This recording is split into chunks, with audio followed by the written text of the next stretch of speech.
Pledge of Allegiance. Pledge allegiance To the flag of the United States of America and to the republic for which it stands, one nation, under God, indivisible, justice for all. Thank you. We'll now call to order the public hearing to be held on Tuesday, August 5th at 6:15 in the Norma Drummer Room, Seymour Town Hall, 1 First Street, to discuss changes to the Blight Ordinance as recommended by the Board of Select Persons Ordinance Committee.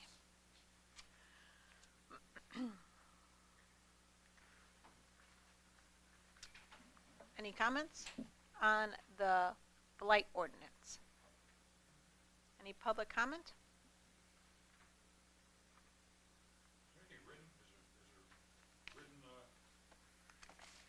Yeah, they were writing over? Yes, they were in the town clerk's office, community center, library, and also online. Is that what you sent agent to the public? Yeah. Can I take a copy of it? Yes. Okay. Yep. Yeah, my copy. No, I think he's looking for one, just in general. Oh, Yeah. okay. It's in town clerk, I think it's 5 or 6 of them.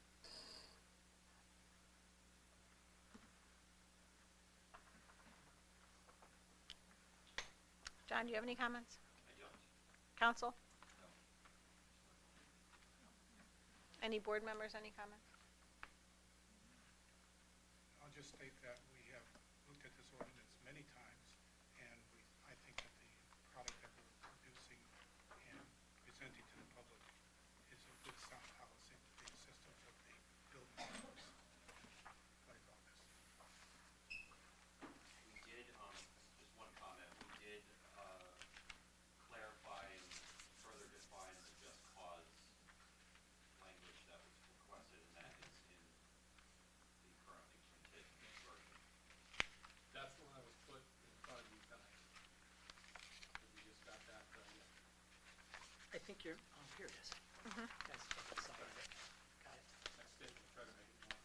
Yeah, no, double-sided, good idea. I didn't realize. Yeah, I guess my only comment would be, I think section 4:151 violations, looks like it's mislettered, because you start with AB, and then you inserted another section B. I'm just curious whether that should be separate as a section C.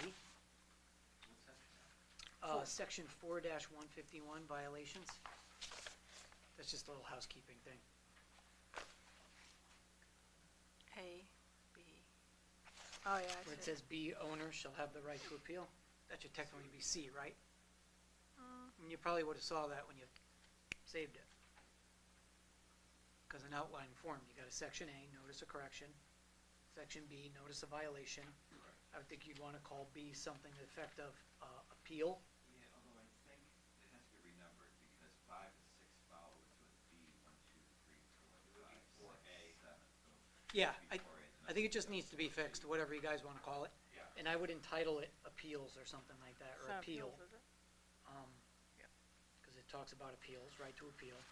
And your notice of violation, I don't think would be in friends. Let's see, second sentence. This is one I wanted to talk to you guys about, because it's a little choppy to make sure it's clear. The appeal hearing shall be held before a town-appointed appeal designee not less than 15 days nor more than 30 days upon receipt of the appeal. How about some of the effect of not less than 15 days but not more than 30 days upon receipt of the appeal? Because nor really doesn't make any sense. I think you guys mean not more. See what I'm saying? Yes. And if that's repeated throughout the document, you might want to clarify that in other places. And just as a follow-up to that, upon receipt of the appeal by whom?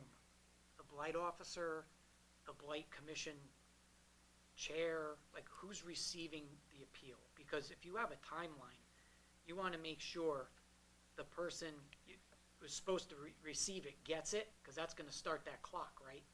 For the 15 to 30 day appeal window. You might want to designate who's getting that appeal.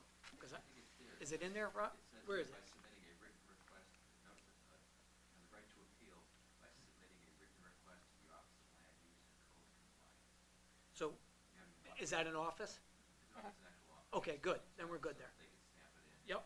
You're not searching for an individual who may not be in that day or may need the appeal. Then I would say, upon receipt of the appeal by the Office of the Land Use and Code Compliance Office, to make it crystal clear.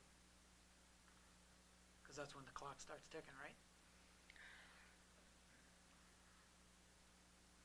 Just a suggestion, you guys do what you want, I'm just trying to be clear, because I don't want somebody, either a townsperson or taxpayer getting jammed up, or the head of that Office of Land Use and Code Compliance, because it doesn't really say who's receiving it. I understand what you're saying, Brian, by logical implication, it would be the Office of Land Use and Code Compliance. That's what you submitted to, so that's how you Right. do it, by submitting it to the office. So someone would have to walk into the office. Upon receipt of the appeal by the office, Well, submit it to It's right the there, intent, so yeah, that is written the request to receipt. the office. you good with that? It's in the same Yes. paragraph. Sounds good. That was all I had in it. I liked it. I liked the changes. And Becky?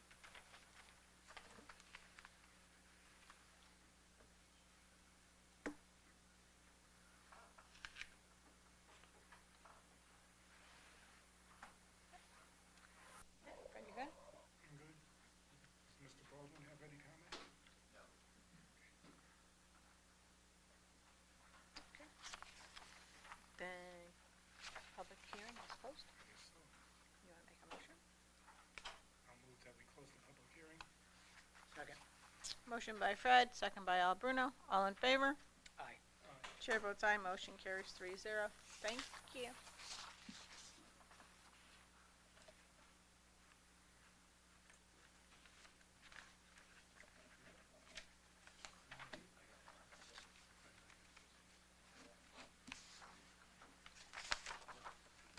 We have to add executive session to the agenda. I want to add the executive session to the agenda. Hold, please.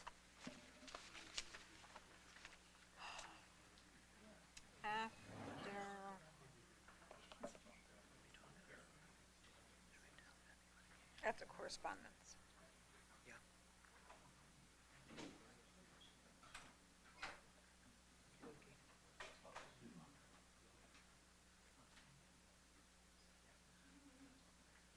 Hi.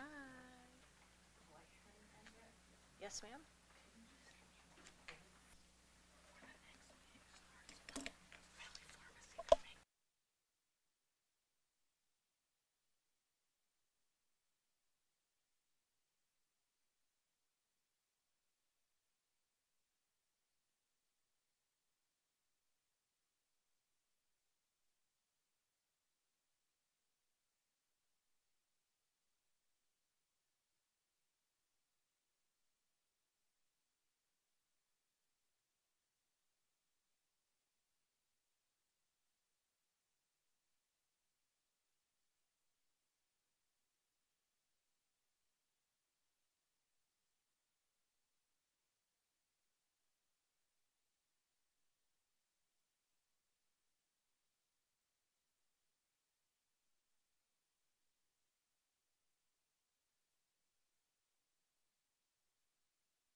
pledge allegiance to the flag of the United States of America and to the republic for which it stands, one nation, under God, indivisible, with liberty and justice for all.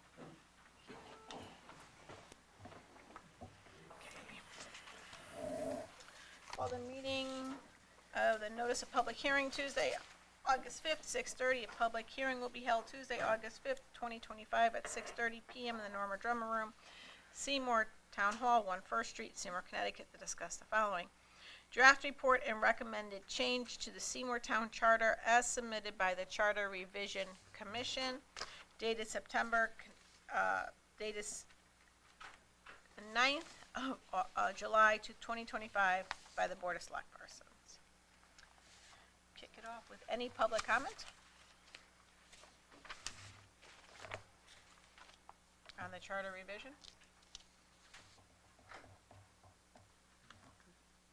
No? No? Okay. Board? Fred? Yes, if I may. Absolutely. I have an issue with new section 8C.1, shared services. This is a provision that should not be in the town charter. Absolutely not in the town charter. The charter deals with the organic law of the town, but does not preempt existing state statutes or law. And it should not preempt existing state statutes or law. We specifically, and I'm not discussing the propriety of shared services in and of itself. I'm talking about the charter, whether this provision should be in the charter. Section 10-241B of the general statutes provides for cooperative agreements regarding administrative and central office functions of the Board of Education in the town, and it provides in full, upon the approval of the legislative body of the municipality, that would be this board, and the local Board of Education for such municipality, such legislative body and local Board of Education may enter into a cooperative agreement relating to the performance of administrative and central office functions for the municipality and the school district. That requires both the Board of Education and the legislative body to enter into an agreement. It's dealt with in state statute. Another statute, 10-248B, agreements for a provision of non-educational services. A local Board of Education may enter into a written agreement with the Board of Finance in each town or city having a Board of Finance, that's us, the Board of Selectmen in each town having no Board of Finance, not us, or 3, otherwise to the authorities making appropriations for the school district, that's not us, to authorize such boards of finance, such Board of Finance, Board of Selectmen, or such other authority making appropriations to take responsibility for the provision of any non-educational services being provided by such Board of Education.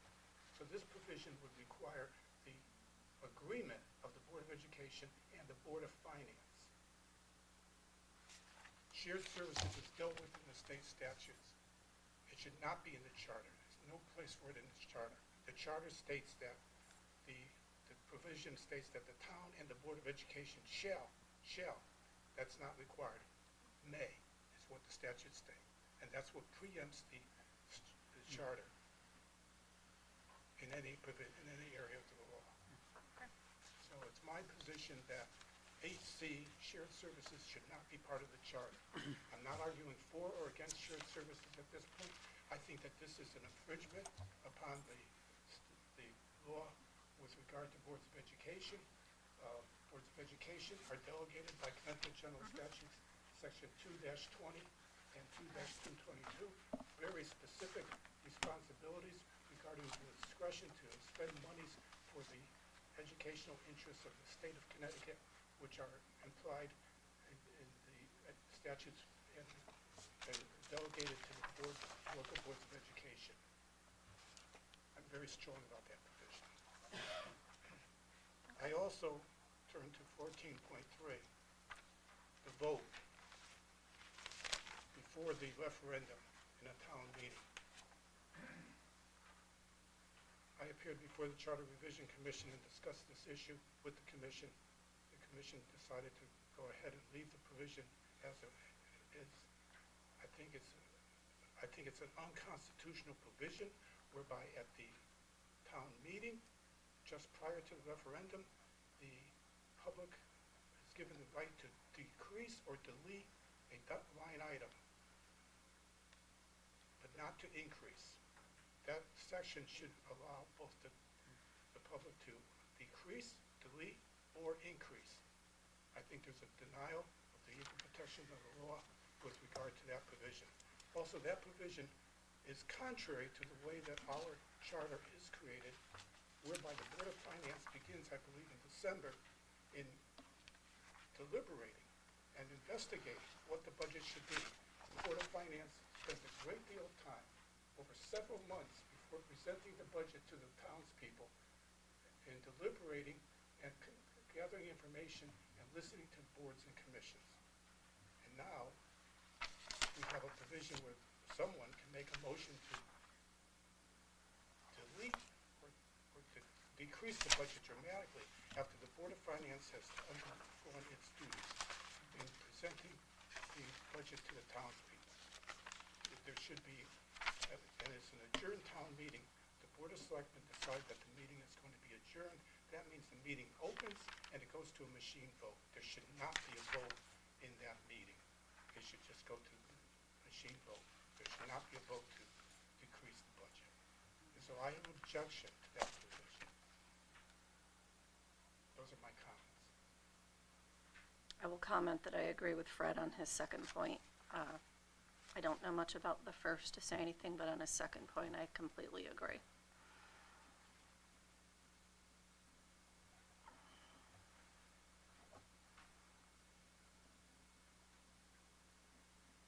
Teresa? I'm going to stand by what Fred just read for the section 8-8.C.1. He gave some valid arguments coming out of state statutes that this does not seem to be a part of our town charter, so I agree that I don't think this should be in our charter this time. Okay. I'd start with saying that just some general comments and housekeeping. It seems like we have a lot of different terms in here regarding first select person, first select woman, first select man. Why don't we just take all that out and just put first select person throughout the document and first select people? That would be great. We can clean it up. It's a little choppy. And instead of saying his/her/their, just use their. It's better flow to the document and it'll be less choppy there too, just for ease of reading. With regard to what Fred said, as an education law attorney, I agree 100% with Section 8C.1 of the Charter. I'm not going to repeat what Fred's already said. He's already given statutory quotes. I would have gone to 10-222, which gives boards of ed independent discretion in deciding upon school expenditures. And, everybody has an opinion about how to run the schools. We're no opinion on this board. We're no different in our opinions, but I think that if you keep this language in, it runs contrary to what's already in state statute, and it's going to butt up against not only the Board of Ed's authority, but the towns, because you are saying shall, and the law says may. So I'm not sure what this section is doing in the charter. I would ask, as an ed law attorney, that our firm, our counsel, maybe the education department of Birch and Moses take a look at this section and see whether it agrees with what's been stated here tonight. But I have a feeling they're going to, because this is what's termed a cooperative arrangement in Connecticut statute, and that's firmly the decision of the Board of Ed by statute, and also the town. Just like the Board of Ed can't force the town to do shared services, neither can the town force the Board of Ed with this language, which is how it currently reads. So I would ask that our firm do some investigation and some research, and I would also agree that that should be stricken. With regard to section 12.16, town meeting moderators, it states we have 4. I don't know the current number that we have. If we do have a list and where it lives, whether it's on the website or not, maybe that should live somewhere so folks can find it. I did a quick look, but I couldn't find it. It doesn't mean it's not out there. Just wanted to bring that to folks' attention. Regarding section 12.17, the treasurer, it says that the person who's treasurer must have a formal accounting education and training, and also says must be knowledgeable in investment banking. So I would just ask if these things are necessary for our town treasurer moving forward in our town. You know, who's overseeing these requirements in a treasurer? Is it HR? It doesn't, not really specified in that section, but they sound a little onerous to me for what the treasurer is doing. If we take a look at that and see whether that's really needed, you may open up that position to more folks who can do that for the town moving forward in the future. The last thing would be with regard to section 14.3, the budget process, the annual town meeting. I agree with what Fred said. It just seems that that language of an annual town meeting should go, because it seems it's a little antiquated when our town of Seymour historically was a lot smaller. Town meetings are very ingrained in New England history and culture. We've become a bigger town now. It's kind of a vestige of the past. It also usurps the authority of our elected officials on these boards who wrestle with our budgets, especially our Board of Finance, for months at a time. And it allows for a minority voice or two to come into the town meeting and decrease or delete items that we believe as a Board of Finance, as the Board of Finance believes should be put forward, as a Board of Selectmen, as our Board of Education. To me, I agree with Fred, it probably could be found unconstitutional. It's just taking power away from our boards. And I would also like to see the language of increase be put in there. You know, there's the annual town meeting shall have power to decrease or delete any appropriation or items. The fact that it doesn't also say increase, it almost encourages cuts, the way it's worded. So I would ask that before it's found unconstitutional and we're embroiled in some kind of legal battle with somebody from the town who doesn't like it, who would rightfully say it's unconstitutional, we should probably delete the town meeting language altogether. Like I said, we have elected officials who are doing the work of the public and listen to public comment. People can come to public comment, voice their opinions on these budgets, and to allow a town meeting, people to come to that who may or may not have attended public comment, and just unilaterally pick a number to cut our budget, either on the town side or the Board of Ed side, to me seems criminal in terms of a democratic process. So I am definitely not a fan of that town meeting system anymore. As a student of U.S. history, the son of a U.S. history teacher, I just think its usage is no longer valid in our community, and it's going to hold our town back. It holds our leaders back, and it's really kind of a slap in the face to our elected officials to have somebody come in and cut a budget and just pull out a random number. At least that's how it appears. So that's my 2 cents on that. Was that all your notes for the? That's it. Okay. Teresa, do you have any notes on any of No, the? I went to the meetings, Okay. Trish? I really don't have anything additional. The only thing I want to say, in agreeing with Mr. Stanek and actually everybody that's spoken before on the annual town meeting, is things have changed so drastically, and there's a very specific way to make those motions and accomplish what residents want to do or attempting to do at the annual meeting. And I think things were run much more loosely when we were a smaller town. Yeah. And for many reasons, and because things have changed so much, we can't do that anymore.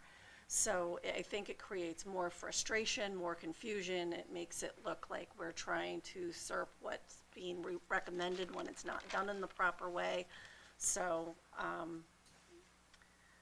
with us growing and things being so regimented and strict today, I do agree that that needs to come out. But I don't have anything additional to add to what everybody's listed. I agree in the town meeting. We have our budget workshops where people can come and they can voice their opinion at the budget workshops. Those are open to the public. They're live, so they can comment on there. So I do believe in that as well. So is there anybody from the public that would like to speak in regards to this? We're in the charter revision for those that just walked in. Any charter revision commission members? No? So we'll take our notes and get them to the Charter Revision Commission, Training Leclerc, where they will then again meet. Absolutely. Item 15, so we can talk about it on your regular agenda if you'd like. Okay. Start that meeting, it's up to you, All right. however you'd like to handle it. Okay. Then can I have a motion to close the public town meeting? Motion by Al, Second. second by Trish. All in favor? Aye. Chair votes aye. Motion carries 5-0. Thank you.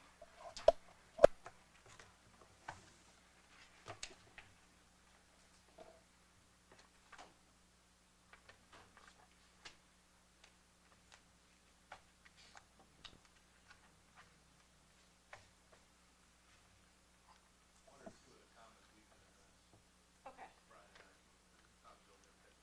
So some of these, some of the specific questions we can address because they were actually talked about. All right. Well, Like we the go into issue our there regular of the meeting. man, woman, person. Yes. I mean, they talk at length on that one, so we can kind of just fill you in on that one. There's one or two of them that Joe, John, we can go through it. In the regular meeting, yeah.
Is there any public comment?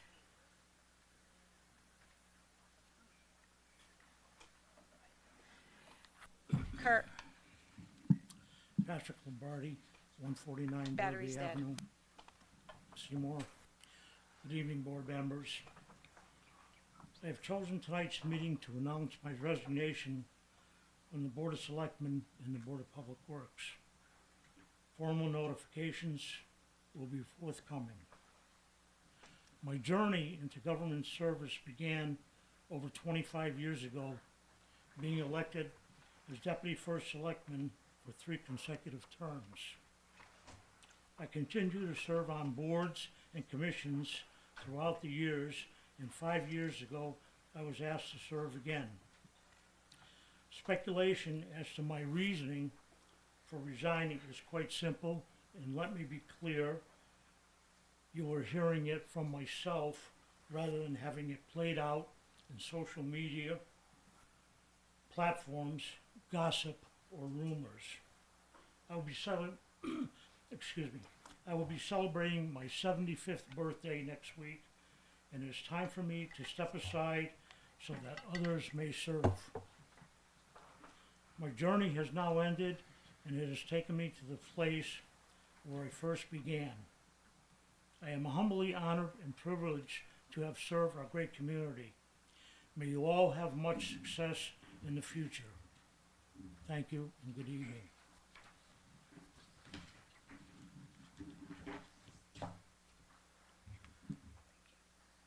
is there any other public comment? Please state your name and record for the board. Address, sorry. Mike Kearney, 72 Mountain Road. Just got a quick comment. I make it a habit to read the minutes of the boards and commissions, the town.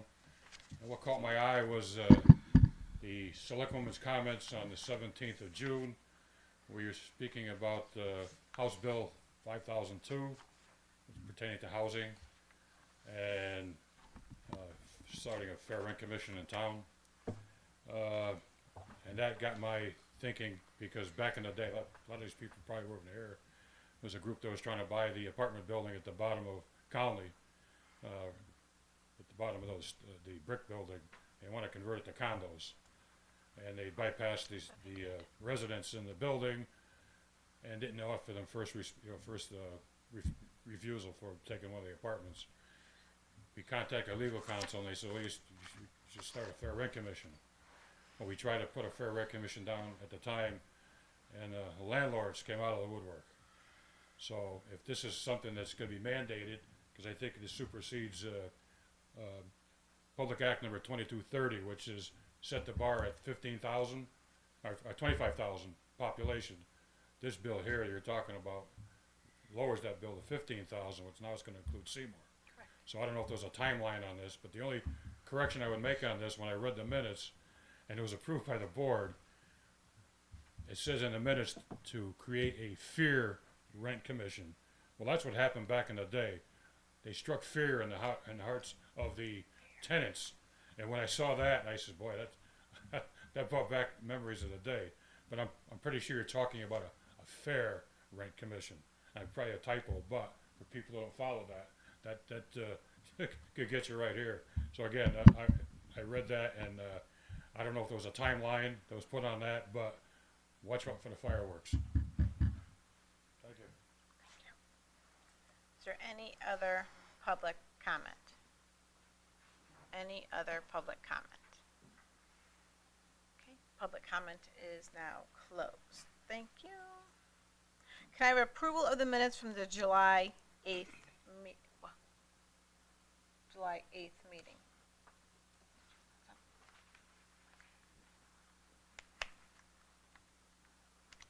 Motion?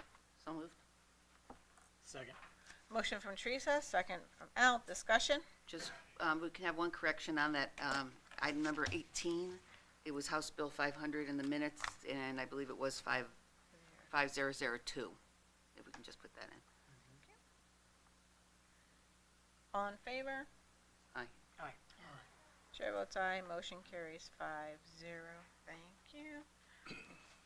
Proclamation honoring Frederick D. Stanley. So as we all know, Frederick, sorry, Mr. Stanek, I'll give you the look. was honored at the Boy Scouts of America. And there was only a few of us there. Selectwoman Conroy was there, I was there. And I think Sandra. I so wanted to be there though, but I wasn't. So we didn't do the proclamation there because we felt doing the proclamation in front of this board was the proper thing to do. So it is my honor to read this proclamation for you, if you don't mind. I don't mind. Town of Seymour, Connecticut proclamation honoring Frederick D. Stanek. Whereas Fred Stanek has been a devoted resident of Seymour, Connecticut, whose decades in dedicated public service has significantly enriched the lives of countless students, families, and fellow residents of our Valley community. And whereas Frederick Stanek has honorably served as the Seymour Board of Education for 32 years, steadfastly advocating for the advancement of arts, music, and vital infrastructure improvements in our schools, and rightfully recognized as a prestigious 2022 Distinguished Friends of Education Award by the Connecticut Associations of Schools. And whereas Frederick Stanek has demonstrated, it says Fred, but I'm using Frederick, I don't know why, unwavering commitment to civic engagement through his service as a selectman for the town of Seymour from 1983 to 1985, and again since 2021, lending his thoughtful leadership and legal expertise to address the evolving needs of our community, and whereas alongside his beloved late wife Karen R. Stanek, an esteemed educator and selectwoman, Fred Stanek established the Karen R. Stanek Memorial Scholarship Fund, ensuring lasting support for the educational aspirations of Seymour High School graduates. And whereas Fred Stanek's community spirit further extends through his leadership roles with the Valley Community Foundation and various other boards and committees, embodying the proud Seymour motto, once a Wildcat, always a Wildcat. Now therefore I, Amber Dragonis, first selectwoman for the town of Seymour, Connecticut, on behalf of the Board of Selectmen and the entire community, do hereby proclaim our deepest gratitude and recognition of Frederick D. Stanek for his exceptional service, quiet strength, and enduring dedication, and declare him a true pillar of the Seymour community on this August 5th, 2025.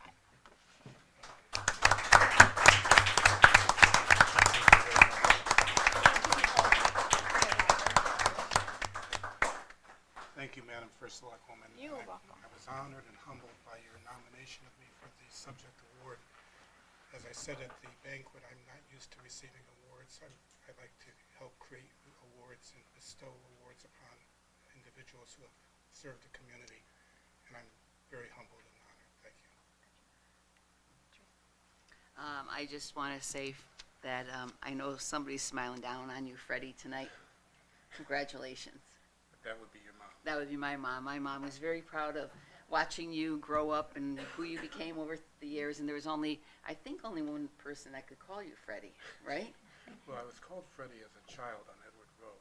Okay. But as I grew up, I think only Mrs. Conroy, Ann Conroy, called Right. me Freddie. And I think she was the only one that could get away with that too. That's correct? true. Yeah. That's true.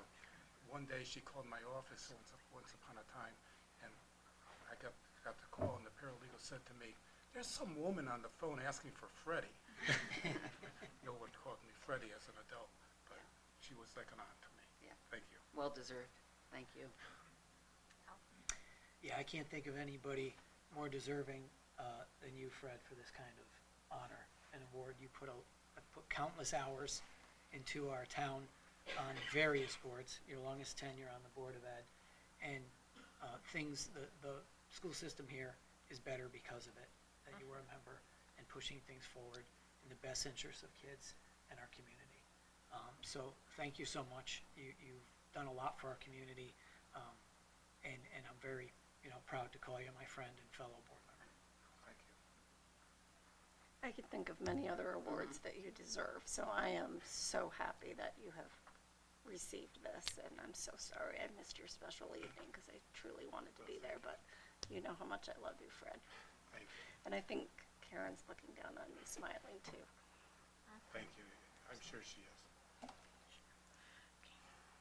Thank you. Thank you. I know Kristen Bruno, who's the co-chair of the, vice chair of the Board of Education, is here as well. I wasn't sure if she wanted to say anything. Want me to come up? The mic should be on. I have not prepared anything, so I will speak from the heart, but just, I have personally learned so much from Fred in your service on the Board of Ed and now on the Board of Selectmen, and, you know, you lead with class and heart, and always keep the best interests of our students and our community in mind, so congratulations. Thank you. Thank you.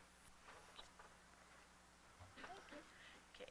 Item number 6, discussion and possible action regarding the tax abatement for the property at 12 Chestnut Street, George J. Hummel, Little League. As many years and as we've done in the past, George J. Hummel, as long as it is kept, the Casagran family, as long as it is kept a baseball league and is used for the George J. Hummel, we've always abated their taxes. So in front of you is a letter from George J. Hummel as well as the real estate tax bill for the 2025. So I need a motion to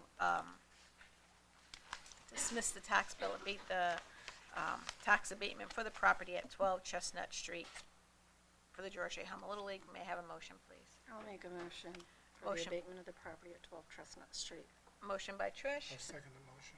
second by Fred. Discussion? All in favor? Aye. Chair votes aye, motion carries 5-0. Thank you. Discussion and possible action regarding the delinquent tax policy. As you all know, this policy was put in front of this board on our last meeting, and we gave some feedback to Dana at the time. She has put this forward to us again with the changes, and it is now for the board to vote on it and put it into, put this process. I don't think we have hard copies, right? Correct. Correct. Do we not have hard copies? No, I asked people if they needed copies of things to send me an email, and no one responded, so they were in your packet the last meeting, Okay. so yes. No changes to that? No changes were made. Yeah. No, but they didn't get the full packet. The only thing that we have, the only person who submitted any changes through you, Madam Chairwoman, or Madam First Selectwoman, Was Bob. is Bob. All right. So Bob thought on the real estate delinquency, 1, demand notice is issued typically in August and February. Taxpayers are given 10 days to respond. What says through the town, he would like to see in practice, the town generally allows actions through the end of the month. Then in item number 3, he said, should we identify how this process works in a separate section? What is the criteria to send to each? And Dana, did he send this to you, and did you, and did you have any, Dana? Sorry. she hates coming to the mic. Dana. Dana Flock, tax collector. Yes, the in practice for the first one, that's fine. The other 3 things, I mean, basically they're same criteria. It's what we usually do with the demands and stuff like that, and we just send it to the marshal. We just pick which agency we do the tax, the collection agency, the marshal, or the attorney. The attorneys usually get the real estate if we go that route for foreclosure. The marshal gets the motor vehicles and personal property, and the collection agency will get most of the out-of-state stuff that we know we can't really, the local marshal cannot pursue. If that clarifies how we do with that. Should we have that in here? I- Clarify I that? think that's what Bob meant by having more detail, that it will go, if this was to go through, tax foreclosure would go through, the collection would go through through our attorneys. We have done through, Go ahead. the town attorney, we haven't really utilized for foreclosures in a couple of years. They've have a few that they've been working on. We have not, we have been working with arrangements with the real estates. So we have not, but with the policy, which we will enforce further with this. But, to Bob's and to Teresa's point, maybe we should say real estate will go directly through our attorney, with car taxes will go, But we don't have a set plan on that. It's our discretion on how it is, how many years or whatever. It depends on stuff. So then maybe, should it say, and Teresa, feel free to chime in here, should it say, should this, it is up to the tax collector's discretion Okay. to send this real estate would go directly to our attorneys, our town attorneys, and if it was a car, taxes, it would go through the marshal. I could put discretion per, whatever which way, because it could go to the marshal, real estate can go to the marshal too, to further, if he collects on it, he collects on it, if he doesn't, it would go to tax sale after a certain period of So time. maybe in number 3, Dana, it's if the delinquency remains unresolved at the tax collector's discretion, the account may be referred to. Exactly. Okay. Yeah, Yep, Okay. I'll add that. Yep. Okay. yep, I like that, thank you. And then, Thank you. great intro is what Bob said. How are bills calculated? Tax bills are based 70% of the assessed value of the real estate, personal property, or the motor vehicle as of October 1. He has as determined, and he says, does this need more detail by the assessor's office? I don't think that needs more detail, because the state statute says that the assessor Right. Is determines that based it. on Right. October 1st? Yes. Yep. Then he says bills are due, he has are due circled. Should this state payment of tax bills start on July 1st? They don't all start on July 1st because you get add-on bills or anything like that. I mean, the Correct. normal is July 1st and delinquent after August 1st. That's the normal, whatever's on the grand list on October 1st. Correct. So I think, maybe. I think the confusion was this year, which you had already explained, because they were due, Yeah. but no one got their bills until, Well, most they got people them didn't get right them after, until right well, they got them after. a couple of days later. That's Yeah, because of the way exactly. the dates fell in the post office. But if this board is fine with those changes that, the suggested changes that Bob made, and then do we have any additional changes that that anybody else wanted to make? I don't have any additional changes. I don't like the use of the marshal for collection of taxes, but I do agree it's within the discretion of the tax collector to make that decision, how to proceed with enforcement.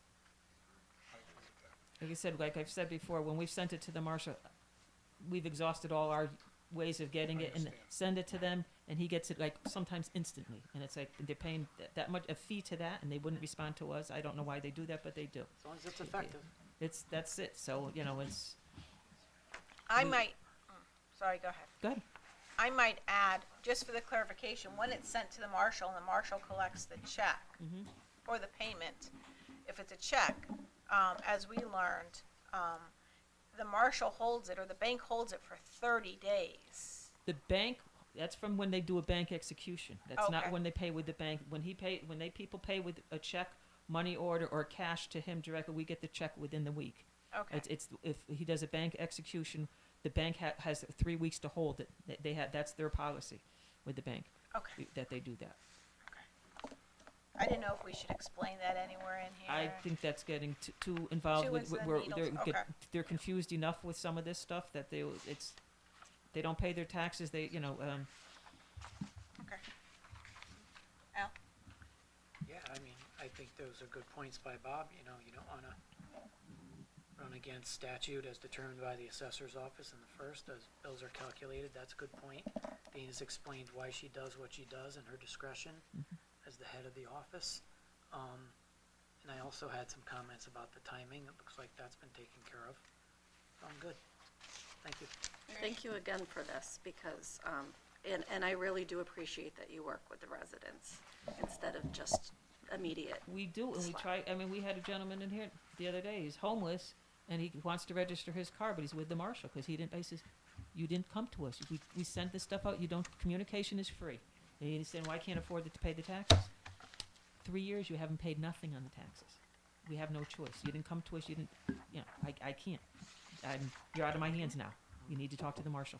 And you can make partial payments. You could sell the car and get a cheaper car, or whatever you need to do. But you owe over $1,000 on the car tax. You haven't paid a thing in 3 years. We have no choice now. So, you know, he wanted the state. We want to know what state statute we had to do this with. And he was calling the governor up, and Okay, you know, that's what It's we said. within I his- said we've done what we have to do. within his purview. Yeah. So we're good. I'm good. Teresa, nothing else? I'm good, thank Okay. you. That's it. Thank you. Thank you. So, through you, Madam First Selectman, just to make sure I have the notes correct. Under real estate delinquency, line 1, a demand notice is issued typically in August and February. Taxpayers are given 10 days to respond. In practice, the town generally allows action through the end of the month. And then for, if delinquency remains unresolved, at the discretion of the tax collector, the account may be referred to, and then state marshal, collection agency, town attorney for procedural or foreclosure proceedings. Those are the only changes? Correct. Thank you. Great. Yes, you just need to vote to approve with those changes. We're getting there. Oh, sorry. Can I have a motion to vote on those changes? Motion by Al, Second. second by Teresa. Discussion? All in favor? Aye. Aye. Chair votes aye, motion carries 5-0. Thank you. Okay. Discussion and possible action regarding the blight fine for 3 Lynn Terrace. We have John McKenzie and Jim Baldwin here with us. And the resident is here as well.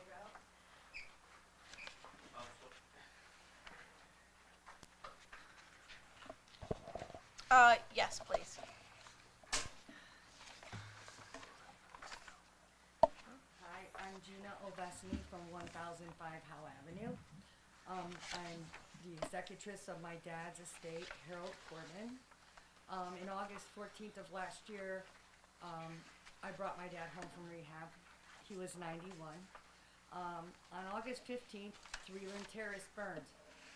Then on August 17th, I think we had a flood, couldn't get plywood. We were gonna plywood up the house on 3 Lynn Terrace, and my estranged brother got out of the burn unit, and my son and I were afraid to go to fix it.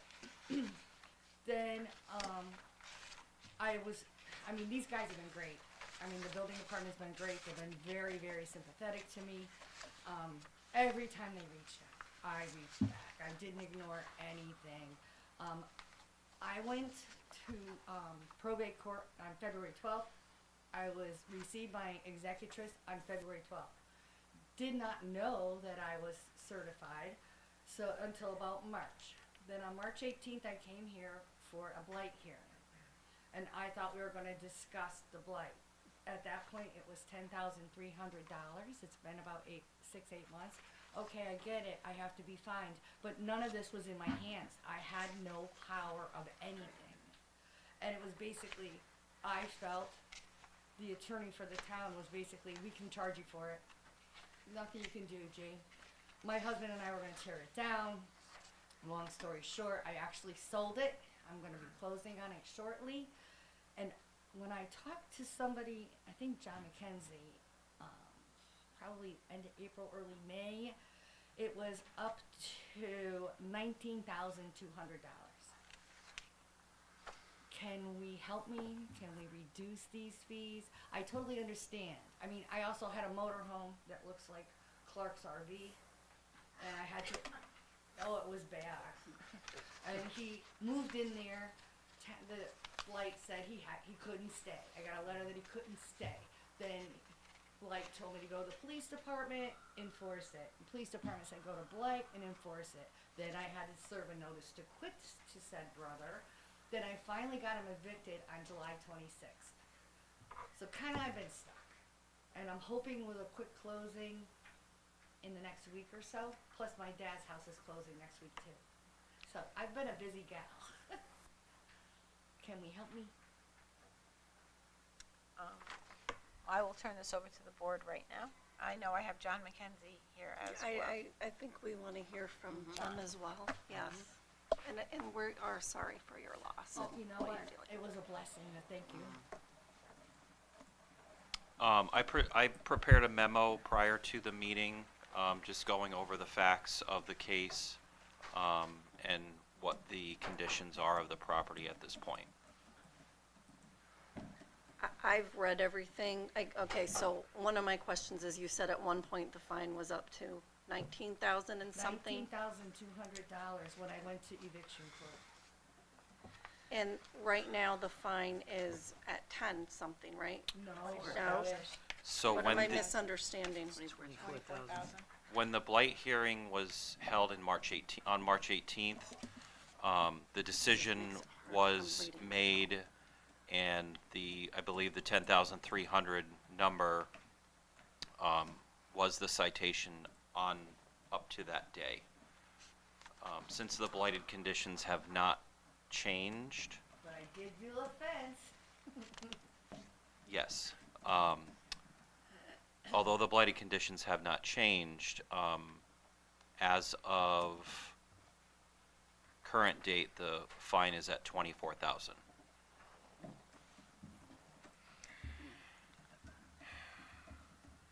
And you were not able to take any action on anything until what date?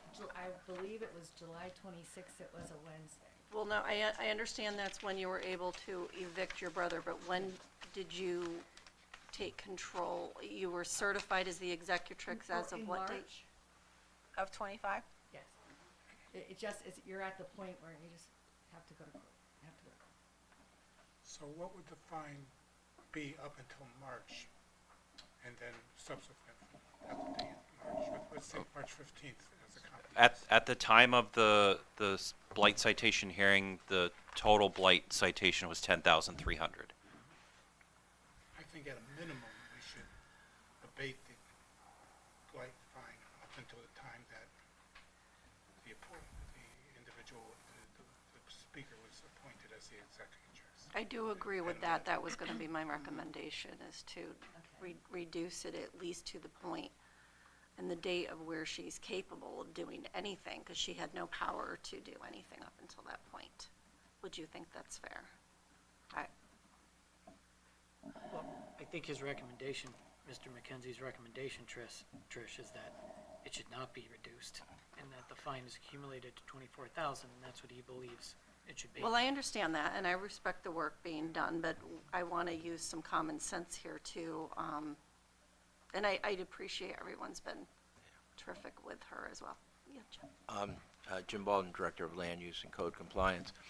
I think John's memo, okay, was outlined exactly as our blight ordinance, as we would follow it, okay? I will say that it was a fire situation, and the town, because of the circumstances, the town actually fenced the property, and I believe we do have a lien on the property for the cost of the fencing. I signed that just the same week my dad passed. Right, in so, November. we do have a lien for securing the property, which the town usually does, to protect any trespass. Okay, that is, when an owner is not able to do it. She did have extenuating circumstances with her dad's illness. And then as the blight procedure moved forward, Attorney Fisher was the hearing officer and did hear it. Again, following exactly as our regulations and our blight ordinance outlines, that's how that decision was made. And then the following, I think after that, I think the circumstances of having a family member that was basically, I don't know the term of it, but was acting like almost as a squatter, didn't have legal right to it, as far as we could tell from any of our records that we looked up. And then Ms. Sylvesky was appointed executrix. And at that point, again, she did continue to work with us, and we tried to, again, follow the ordinance, and that's where we land today. So, to your board's decision, there is extenuating circumstances, and Mr. McKenzie discharged his responsibilities exactly as the blight law would have him do. So, we would rely on your board now to make any decision or determination. And again, we did receive as much cooperation. She was never not cooperative, but we, again, had to do what we had to do, so. She was weepy a lot. So, No, and I appreciate that, Jim, and the work that you did as well. But again, I think I think at minimum, we have to look at March, and if you don't have an exact date when you were appointed, I think it's fair to use the 15th as a Yeah, compromise. because I had it when I came to the hearing on March 18th, so it was like somewhere in early part of March, I was handed it to me by my attorney, All right. the stamped copies.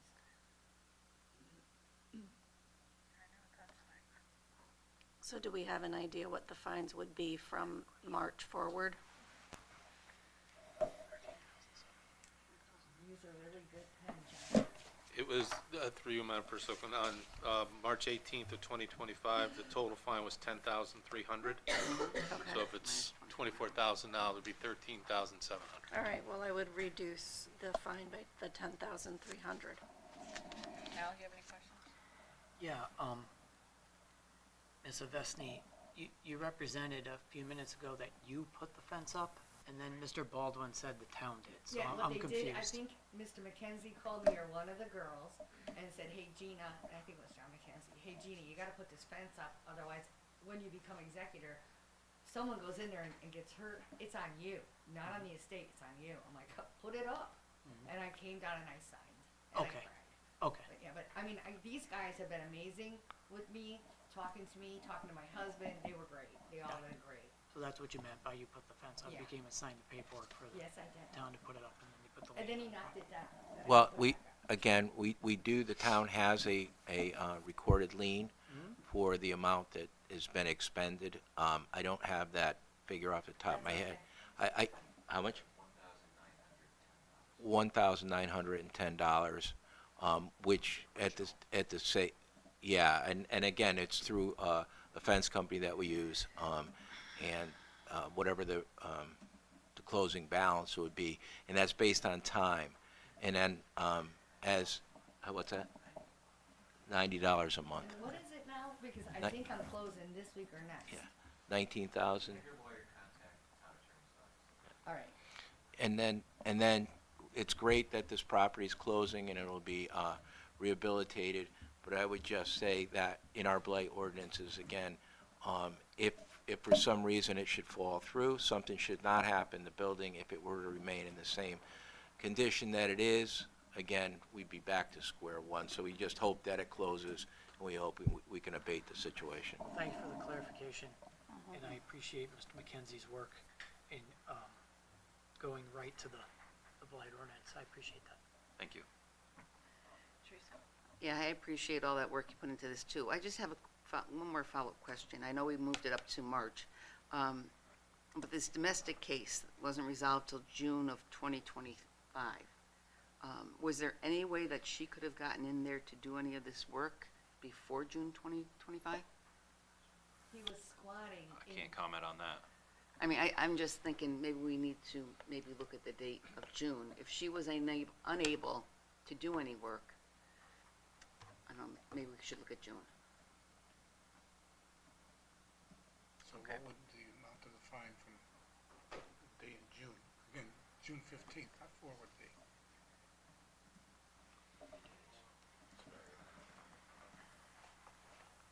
Give me a minute, I'll tell you.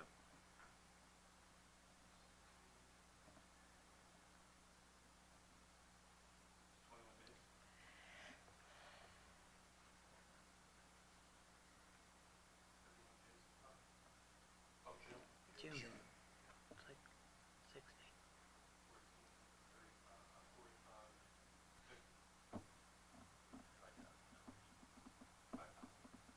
More than that. When in June are we? I think These they are said June 15th. 15th? Because there's also a restraining order on my brother for me, because I'm afraid of him. So that's why I couldn't go there. I think our 89 days. From March 18th to June 15th is 89 days. The question was from June June 15th of today. today, Right, if we did that date from June 15th to yesterday, was it Gotcha. August 4th? Right. 51 days. June 15th of today. That comes to how much? 5,100. 100. 5,100? Sorry, I misinterpreted Cost what of you were the saying. fence was 1910. What's the original lien? Okay. But I'm not asking No. on the Separate. fence. I'm worried about the blight lien. The fence is nothing. Or something, but I'm okay with that. So, What do we have out of pocket? We don't. The town, 19. Yes. the town, as of this day, is $1,910, and again, the next billing cycle will add $90 to that. Plus 90. I'd like to propose that we impose the fine at 5,100 plus 1910 plus $90. I have the I calculated it. what did you get? So for the fence, 2,360. 2,360, okay. Is Well, that that's a separate though? Is that a lien, lien? that's a completely separate item, Correct. that's That not is a the separate blight item. item, Right. so we don't I need to understand, address that. But in terms of a compromise, we're out of pocket. But when the home is sold, the lien gets paid, I understand. because we have the lien. So when we're talking about the blight issue, we're just focused on that and not, The lien is a blight lien. It's for the but full the, amount. but the, Which lien, I'm sorry, Fred? The fence lien was I actually ordered the fence as protocol is after Is that a separate lien? a fire. Yes, it's a separate lien. So we're not talking about compromising that? No, No. that's That's out-of-pocket gonna be paid. expenses ordered Okay. through our office to secure the property. All right. So I want to make sure that we are reimbursed for what we were out of pocket. yes. And just in conversing with Attorney Leclerc, he figures maybe 2 hours of legal time on this whole project. So that's $400. So then we have a fine of about $5,500. I would propose that we go with $5,500. So just to be clear, the original fine was 24,000. We had initial number come in at 10,300. Now we want to go down to the board's pleasure is $5,500. 5,500. Correct. I think, these are extenuating circumstances. It was well documented that, she didn't have the power of attorney to be able to do anything. She wasn't the executrix early on. And then there was this whole other issue going on with her brother there, and she just said she had a restraining order. So there was nothing she could have done before that June time period until he moved out. So I think, this is our discretion, but it's in all fairness to the family. I appreciate you. Okay, I understand. Go ahead. I'm just gonna say, we had a citation hearing officer appointed who heard this case. We have a blight enforcement officer who's given his detailed opinion, even though I don't have an opinion about that decision by the citation hearing officer, Attorney Fisher. We've come down now from 24 to 10 to 5. I mean, I'm a little confused at this point. Why do we have a blight enforcement law if we're not gonna enforce it? I understand, we know we have the blight enforcement law and it's there to be enforced. But this is a rare condition, She didn't have control of the property, like a normal homeowner would have control of the property. So I think that's what puts it different And than the any issue with other. the brother? And the issue with the brother. I mean, she just said she had a restraining order against them.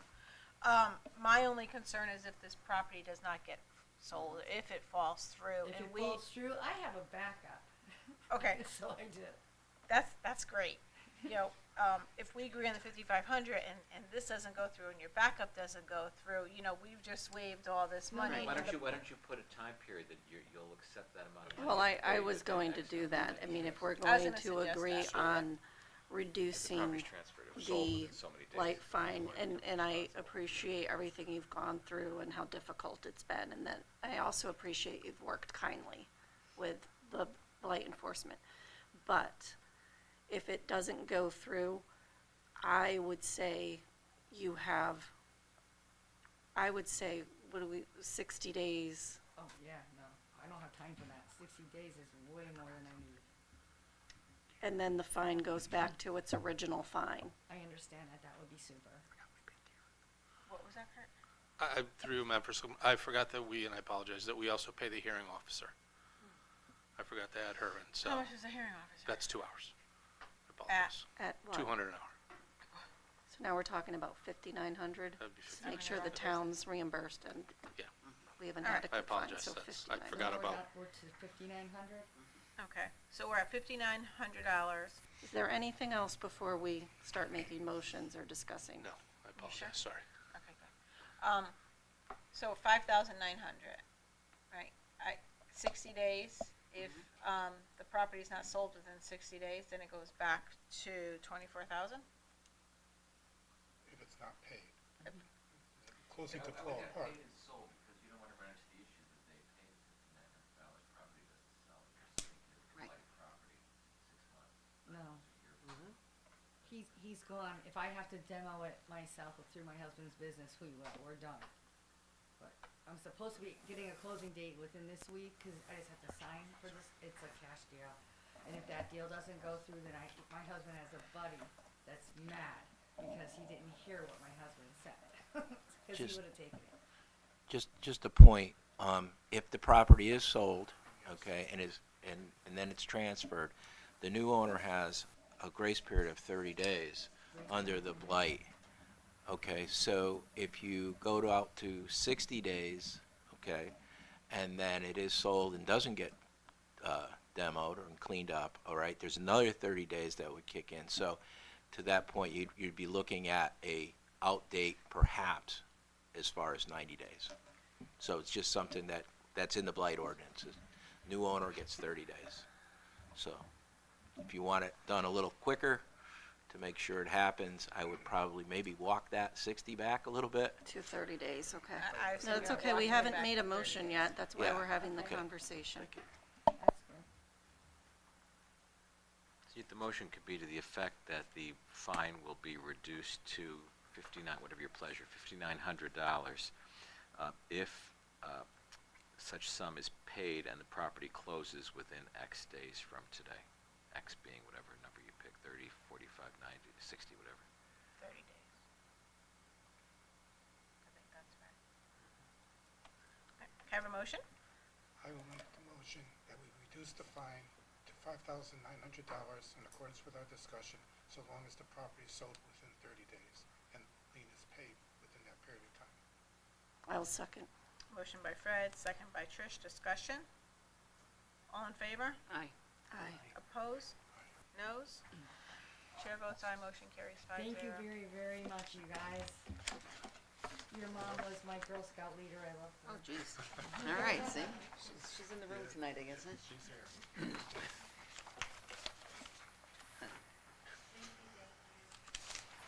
All right, next one.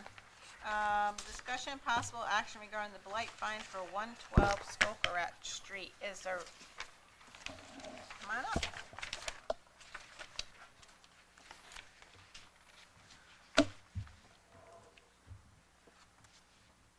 Hi, didn't come with anything, hon, I didn't know. that's okay.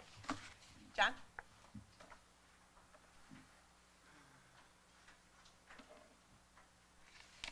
As with the previous property, I presented a memo detailing the process, blight process of 112 Skokerat Street. Notice of correction was issued, a notice of violation was issued. I did not receive contact from the property owner until my first notice of citation letter was issued. And I've had great communication since, and as of my last inspection of July 31st, the property has been abated and the blighted conditions are no longer present. Thank you.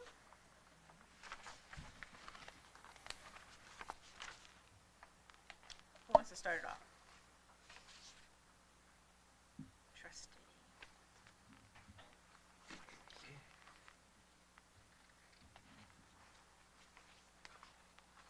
So you're looking at a blight fine of $6,200, correct?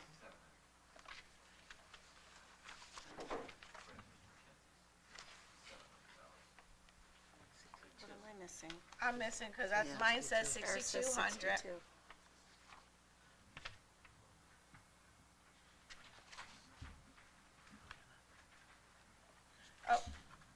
Wednesday, July 16th, 2025. This one's dated August 4th. That one says 6,700 as of 67 or 62? If I may, that note with regard to the email would have been by today's date, but since the blighted conditions were abated prior to, Yep. the memo is correct. $6,200 because it was cleaned prior to August 5th. If it went to August 5th, then it would be $6,700. That is correct. Thank you.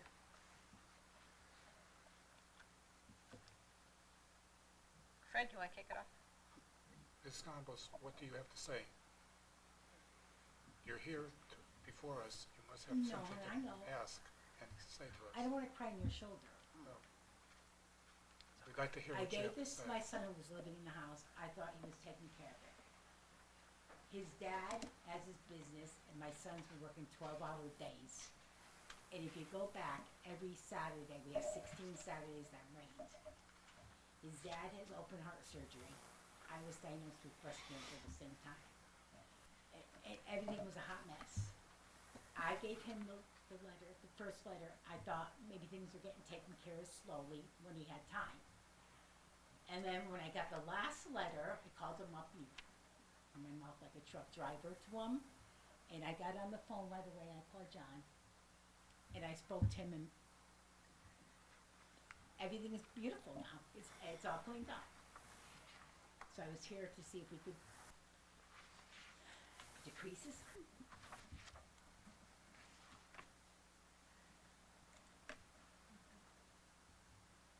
And you were giving it to your son because your son lives in on the property and Yeah. you do not?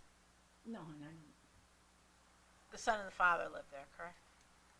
No. No, my husband doesn't live there either, but I'm not making excuses for my son either. He's working 12-hour days every Saturday for 16 weeks. It rained. Yeah. We have a hot mess going on, and still a hot mess going on. Okay.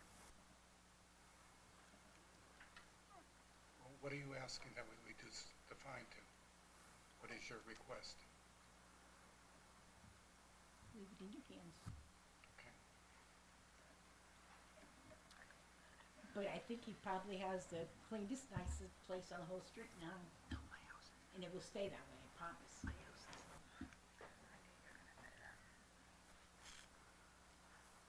Can I just ask, let me just find it, where am I looking for? Both the notice of correction mailed and notice of violation letters posted on the property and mail went ignored by the property owner. Do you know when those dates were that you did those about? I don't have them off the top of my head. I don't have the file in front of me. But to give you a basic, some basic detail, forgive me, I do have it. Okay.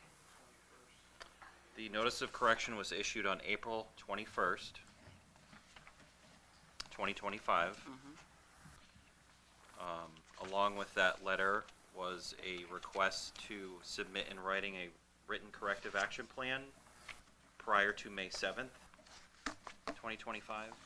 I did not get a response from that letter, even it was delivered by the Postal Service on May 13th. So 6 days after the expiration date of the initial request, the notice of violation was issued. In addition to it being mailed, regular mail and certified mail, I did post a letter on the property, on the front door, as per the ordinance requirements. Okay. I had no idea of that. On you posted you posted the property at 112? Yes. Okay. In addition to that letter, I made a second request for a written corrective action plan to be submitted by May 30th, 2025.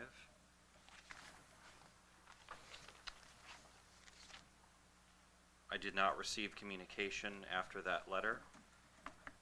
On June 23rd, a citation notice was, what it was issued, excuse me. I did receive an email from Mr. Gombos on May 28th, 12:39 p.m. Asking about the notice of violation. I responded to that email requesting a written corrective action plan. I did not get a response to that email. Mr. Gumbo's the one that lives at 112. No, Mr. Gombos, the trustee, i.e. owner of the property. The owner of the property lives in Monroe, not in Seymour, to be clear. When did your husband have his heart attack or the open heart surgery? Back in May.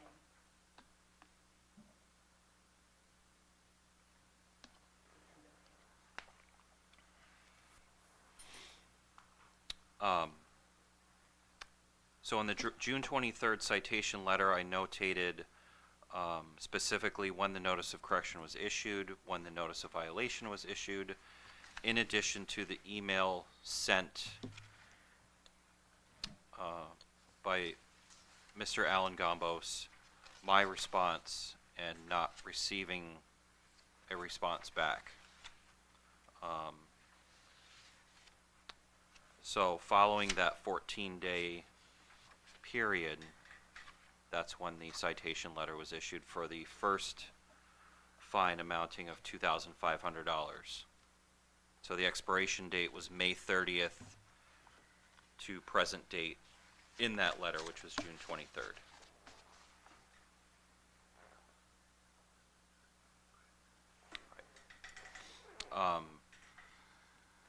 Ms. Gombos did contact me shortly thereafter receiving the letter, asking what her options were as far as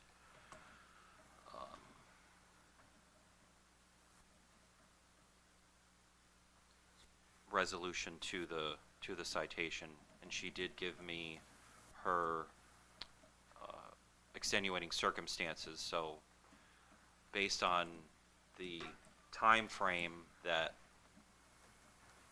she potentially needed, requesting a citation hearing with a hearing officer would likely not have benefited her, or she may not have been able to attend due to her circumstances.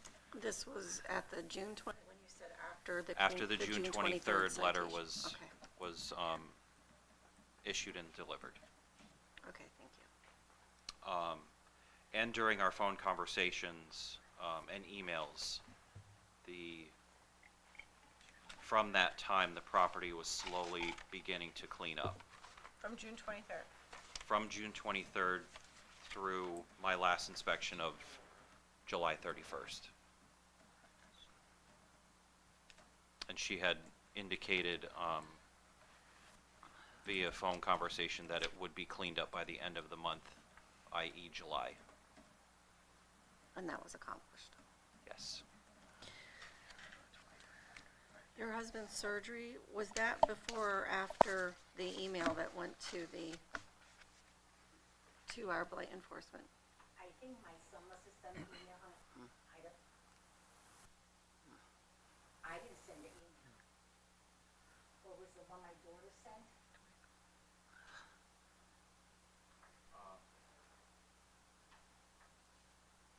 Your battery's dying too. There you go. The email I received was the email address was an Alan Gombos. That was my son and husband's. Oh, okay. So I'm not sure. 99% it wasn't my husband. Okay, I'm not sure. It wasn't my husband. No, I'm not sure specifically because I never got a response back. I had asked my son, he's a mom, it's taken care of. I'm taking care of it. And that was the phone call, Ms. Gambas, that you had with him? When was that initial phone call? When was it? Yeah, Honey, I don't know. you don't remember? Have you had multiple phone calls with him about this? Yes, yes. So So on or about, And can then you give me I approximate received the guesstimate when you letter. had the first one? I opened Best the last guess. letter Mhm. in the mailbox, and back it on my private, and I called him up. Sounds like a truck driver, and that's when I got on the phone, I wrote, John might wait the next morning.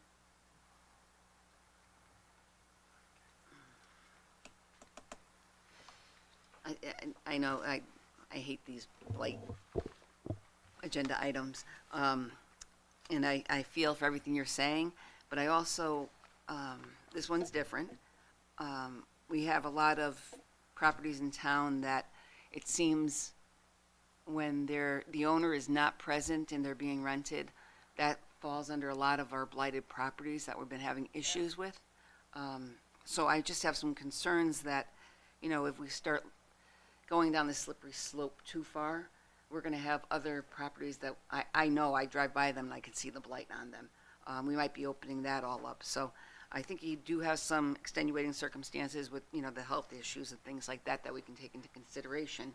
But I just wanna make sure that we're kinda clear that, even though you own the property or you're a trustee and you're not present on there, you still have the responsibility of making sure these actions are being done. I don't know if there's anything else that we could have done on the enforcement. No. Based they did upon how the ordinance is written, You did everything. as the blight enforcement officer, I have to direct solely with the property owners and not occupants and or tenants. Okay, thank you, John. What is the board's pleasure? So for 2 months, the fines have accumulated to over $6,000, $6,200. That is correct. And, Mr. McKenzie, do you have any idea how long the cars were there on the property before you started taking action? I don't. I was just curious. Do you know, Ms. Gambas, how long those cars were there? Jumper? Yeah. I mean, did you go over and visit your son? Did you see them, or? It's crazy, but no, I really dump up to the house, you're gonna think, what I'm saying, with everything that's going on, even beforehand. Mhm. They weren't there like a year ago or whatever, but everything going on, I didn't go there. I don't know. It's just like I thought he was taking care of things. Right. He said, Mom, don't worry about it, I'm taking care of it, I'm sure. Unfortunately for you, he didn't. Mhm. Yeah. Well, slowly, I guess, slowly, but we made it much, I made a neighbor of mine go over and help him when I got the letter from John.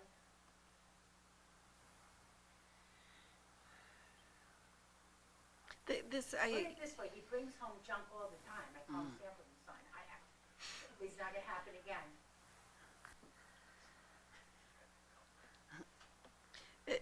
the tough thing is, this is like Selectwoman Conroy was mentioning. It's a different situation because it's your child that's living in the house, and I understand that, but you're essentially, most of our blighted properties are out-of-town landlords. And as the property owner, it's not the renter's responsibility. It is the property owner's responsibility. And I'm so sorry to hear of all the difficulties that you've been going through. That's very tough, and I'm sorry. I hope things are looking up for you. I do.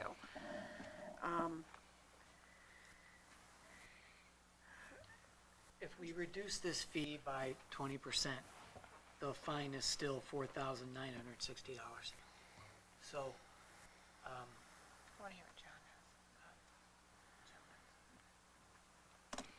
has. And you know what, Al, I would, I want to hear what Mr. McKenzie has to say too. I'm just going to chime in Baldwin. here.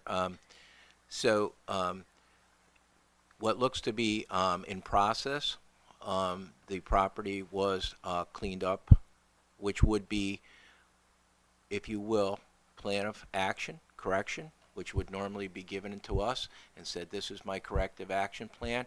I will take 3 weeks to clean up the property. We would accept that, and in the office, we would go with that when someone gives us that correction plan. That's what we're asking for. So I would say that this property was cleaned up in a matter of 3 weeks. So as an alternative, I don't know how that lines up with the 20%, but there could be a 3-week reduction or a 21-day reduction of the fine as a maybe a alternative that you could consider. Yeah, that's what I'm looking for, some kind of balance to the fact that it was actually done, and to give a little Right, bit of a because that's discount the for that. goal. That's what I was looking for. That sounds fair and reasonable to me. So if you reduce the fine by the 21 days, I don't know what that comes out to be. And you live in Percentage. Monroe, correct? So you come into Seymour to see the property every day, you're not really knowing what's going on. No, but probably she's like getting the 2/3. notices. But to be Right. clear, there's a record, right? And I'm not saying this in any way, please don't misconstrue like in a threatening way or anything, but there's now a record that it's been blighted and for what the issue is. So my concern for you is just that you're saying, I know the show Sanford and Son and know You won't do exactly it what again. you're You talking won't do it about. again, trust me, because you really won't. Okay, but I do just want to point out the niceties of the fee, the fine reductions kind of end here because you're aware and you're responsible as the owner and just asking you to keep an eye out. Yeah, Well, we I decide think- to reduce it, we won't be doing it again. like Right, I Trish think it's a said. one-time reduction. Right. That's it. So Fred did the math, and if you take 21 days off the 2 months, Comes out to $4,167.24. so we can call it 4167. Is that the board's pleasure? I would make a motion to do $4,167 fine. Motion by Trish, Second. second by Al. Discussion? All in favor? Aye. Aye. Chair votes aye, motion carries 5-0. How do I do this? The man's right See there. those two gentlemen right over there.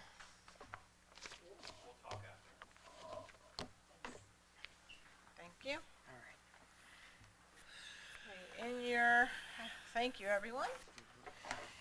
In your folder file, you have a discussion of possible action regarding the capital improvement plan, item number 10, right? Highlighted is the downtown lighting upgrades. We have had issues with the downtown lights. They were going out. They are temporarily fixed right now. We are waiting for the part to come in. And in there, you will see that that's on there. So Kurt, you want to talk about that a little bit? Yes, through you, Madam First Selectwoman. So the $35,000 is the cost for the new mechanicals that run the lighting system. That is on order. Unfortunately, a lot of these parts are on back order, so we're waiting for that to come in.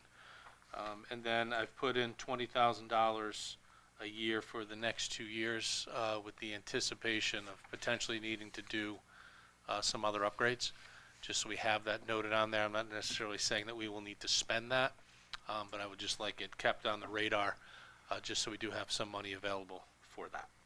It's better to be proactive. Correct. All right. So the bill says $22,450. I'm sorry? So we're, This is just for the plan itself. This is not the actual bill. We'll get into the actual cost in the next section. okay. And again, just through you, Madam First Selectwoman, for use, as we've talked about in the past, for LoCIP funds. Yeah. LoCIP funds, with the new process that the state has in place, they will only pay for things that are currently on a town or city's existing capital improvement plan. So before we could submit, if we were to use LoCIP, we need to make sure that these are on there. And then we'll, assuming the board approves it, we'll resubmit tomorrow to LoCIP, and then LoCIP would, at that point, allow us to potentially use LoCIP funds. Okay. Okay.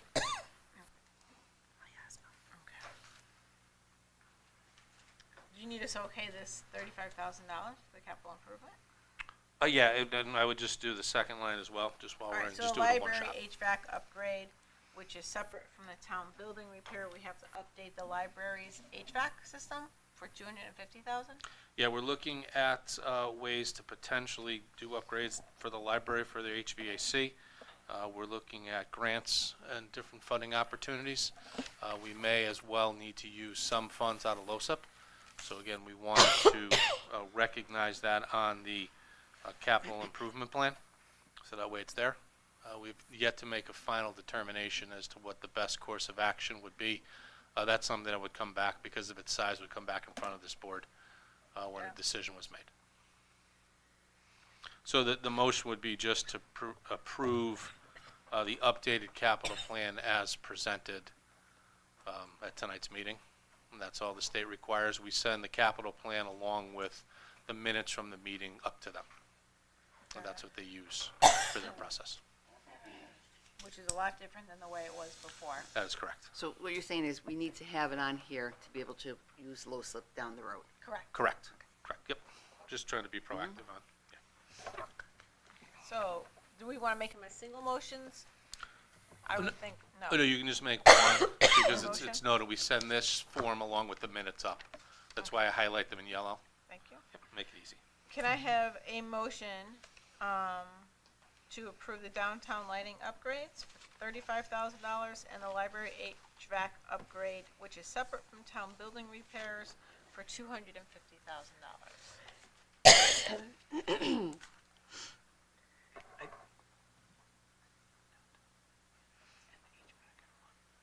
I have a quick question before we make a motion, is that okay? Oh, sorry. The library HVAC, if we're looking for grants, why are we going to allocate funds now rather than when needed? And we have the answer to that. Did I miss something? I'm having a bit of an, This doesn't allocate funds, this just puts it on the capital plan. How we ultimately fund it is how we ultimately fund it. okay, we're just adding it Right. to the capital plan. Right. So the motion should probably add that language. So I'll make a motion to add to the capital plan $35,000 for downtown lighting and $250,000 for the library HVAC. Yes. I'll second that motion. Motion by Trish, second by Fred. Discussion? All in favor? Aye. Aye. Aye. Thank you. Okay, great. Discussion. And possible action, item number 11, discussion and possible action regarding low SIP funds for repair and upgrade of the lighting controls in the downtown streetscape, which is A. Go ahead. Yes, through you, Madam First Selectwoman. As you may have heard, we have some issues with the lighting downtown. Would never have guessed. So we reached out to Bill Jarvis, who handles the electric work for the town. This would be the cost of the new streetscape lighting control equipment. So you can see it includes the material and the labor to install this. The total cost would be $22,450. The plan would be to use LoCIP funds to address this need. Okay. Which we just added to the capital. Correct, we put $35,000 in total in the capital plan, Right. but we're only requesting at this point the $22,450 for this For his project. Should we need more, if more is uncovered, we will return to the board and ask for any additional funds. Can I have a motion to use LoCIP funding, $22,450 for the lighting for the downtown streetscape area? So moved. Motion by Em, Second. second by Tricia. Discussion? All in favor? Aye. Aye.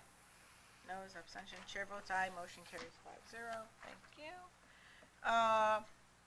Discussion and possible action regarding LoCIP funding for the annual town light striping program in your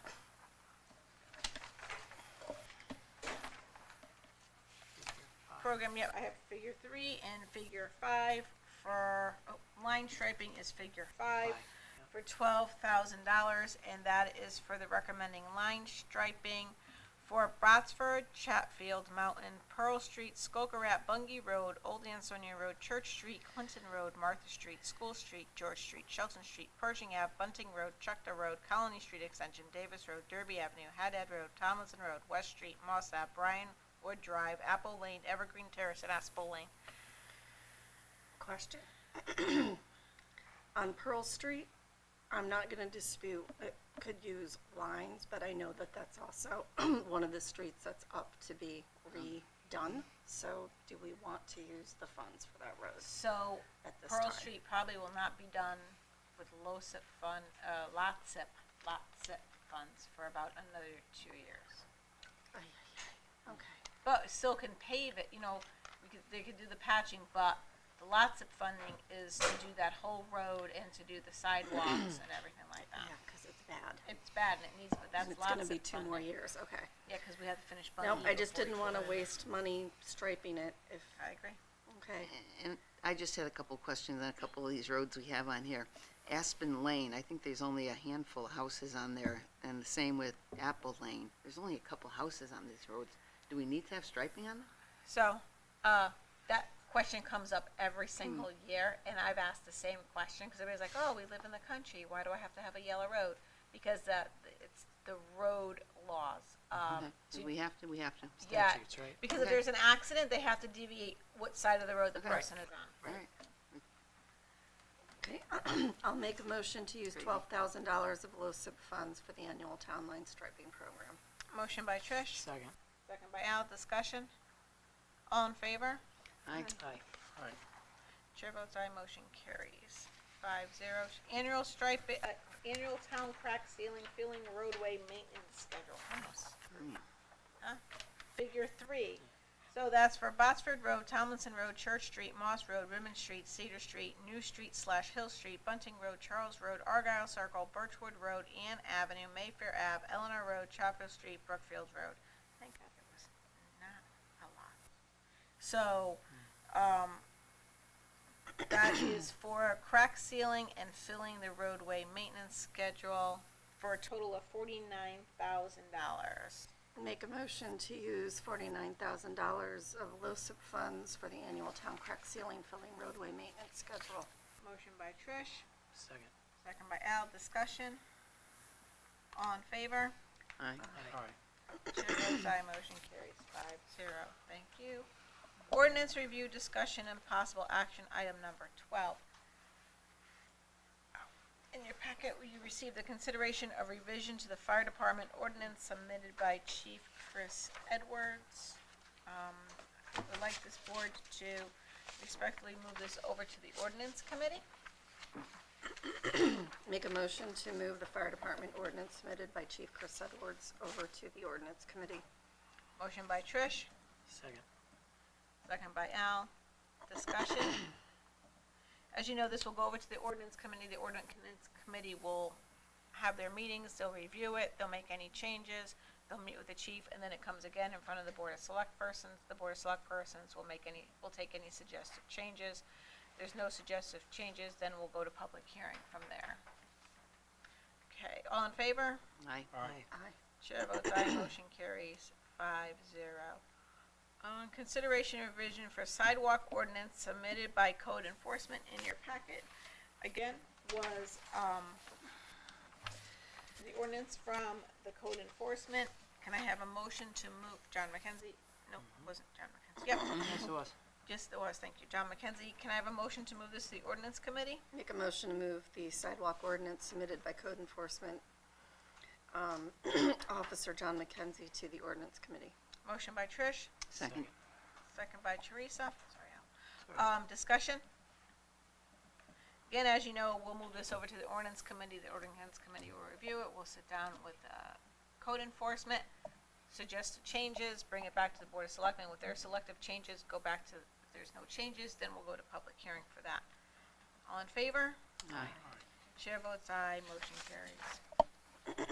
Okay, solicitor's ordinance, as you know, there's been a lot of solicitors out there. There's been, suggested that we look at it and we have an ordinance for it, it's with the police department. The police department will write the ordinance, it will get sent over to, actually, we already have it.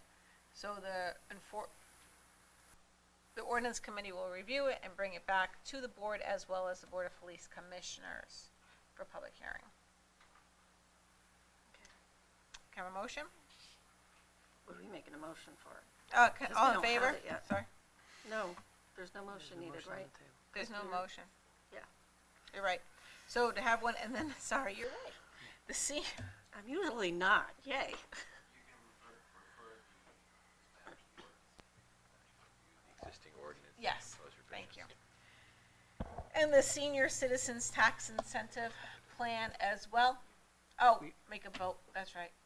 Can I have a vote? Sorry, it's getting late. Why are we moving Making it a there? Because we motion. don't have anything in front of us yet. There is an ordinance already. Yeah, it already exists. Oh, We're well, just look at that. referring I it to was the wrong committee for anyway. review. Make a motion to move the solicitor's ordinance to the ordinance committee. Motion by Trish. Second by Al. Discussion? All in favor? Aye. Chair votes aye, motion carries 5-0. Senior Citizens Tax Incentive, as you know, we're looking at putting a tax incentive in for the seniors. We have the circuit breaker program that the state no longer funds, and we have our incentive program that we have, but that's on a income limited. We are looking to put a senior tax incentive plan together for those that are over the age of 65 and have lived in the town for longer than 25 years and still live in their house and maintain their house. So we're looking to put an ordinance or an incentive together for them. A tax incentive for those, again, over the age of 65. It will have some income based to it, but have lived in their house for 25 years and still live up here permanently. They're not snowbirds.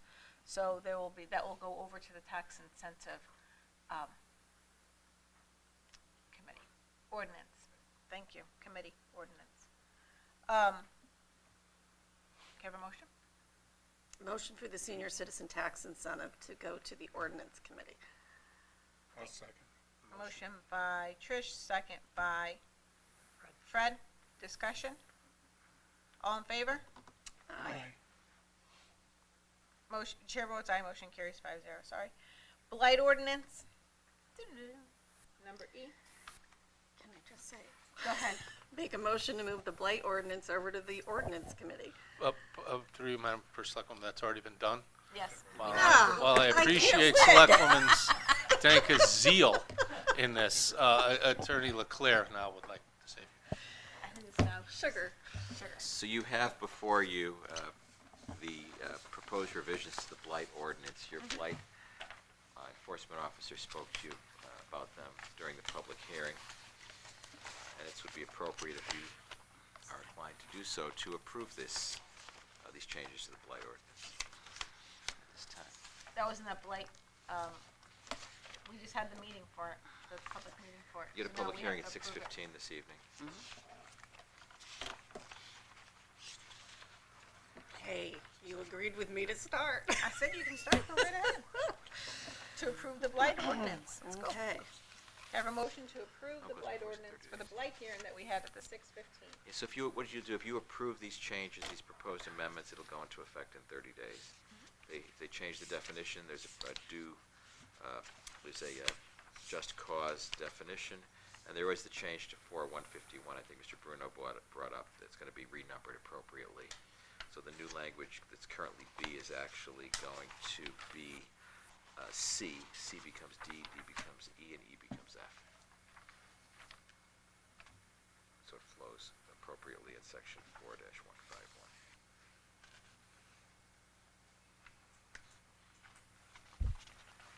I'll make a motion with the corrections Attorney Leclerc mentioned, that the blight ordinance be approved. Motion by Trish, Second. second by Alberto. Discussion? All in favor? Aye. Chair votes aye, motion carries 5-0. Thank you. Discussion, item number 13, discussion and possible regarding the creation of a food coalition commission. The food coalition in Connecticut is a collaborative network embedded by the Connecticut Coalition of Sustainability and Waste Materials Management. This has helped to municipalities to design, launch, and support food waste diversion.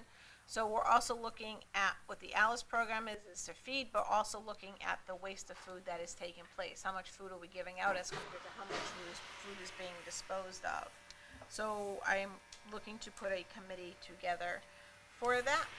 This is also part of our sustainability green team initiative to get the bronze certification. We will be working with the food bank, and we'll be working with monitoring how much food is actually served, how much food is taken out, but how much food is also wasted. Can I have a motion to create a food coalition committee? So moved. Motion by Trish. Second. Second by Teresa. Discussion? All in favor? Aye. Great, thank you. Discussion and possible action regarding request for the WPCA tax lien sales. In your packet, you'll see there's a letter from Attorney Proto of the WPCA, along with their minutes suggesting that the tax liens for the WPCA be sold. I am going to turn this over to town council to look at and review. Brian? Yes, thank you. I would suggest that you refer this to our office to review and report back to you once we've done that. All right, great, thank you. Please. Okay, so there's no action needed. Discussion and possible action regarding the report from the Charter Revision Commission. Okay, so here's where we now get to, we had the Charter Revision, we had the public comment, and now here is where we take our notes that we have, the notes from the Charter Revision Commission, and we can send it back to them as, as with the comments that, we said about the town meeting, shared services, and whatever else we would want them to go back and look at their next meeting. And Attorney Claire, I don't think I missed anything on that, because now we send it back to them, correct? If I may have a moment, I can explain to you the process for those that may not know. The Charter Revision Commission has been working diligently for a number of months, every other week, reviewing the charter, reviewing the comments that came from this body, listening to the public. They've had 2 public hearings, and they've come up with a red line of the charter, which you've all had distributed to you. A red line being, you can see the cross-outs, what's deleted, insertions in a different color. They've also submitted a draft report outlining what they've considered and done since they were created back on November 6, 2024.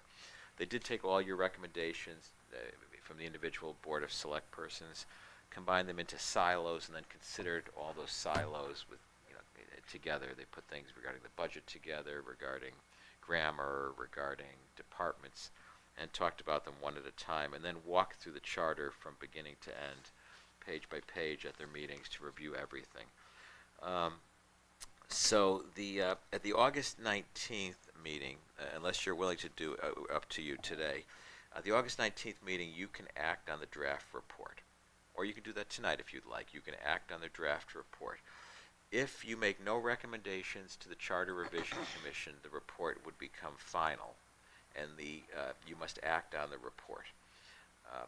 Acting on the report, you can either approve or reject the proposed amendments in whole or in part, meaning you can approve all of them, or you can reject all of them, or you can approve some and reject some. And you set a vote for the electorate of the town to vote. And I would suggest that be the November regular election. So tonight you can make, or you can do it at your next meeting, August 19th, make recommendations, should you want to do that, to the Charter Revision Commission, again, or you can accept and act upon this entire report. If you make recommendations to the Charter Revision Commission, the Charter Revision Commission has to meet with you. I'd suggest that if that's going to happen, that happen on August 19th. Whether you make your recommendations tonight or on the 19th, I'd suggest we have a Charter Revision Commission meeting on the 19th, immediately upon the conclusion of the Board of Select Persons meeting. The Charter Revision Commission, after that joint meeting, will then have a meeting to consider the discussion that you folks have had with them and submit your final report.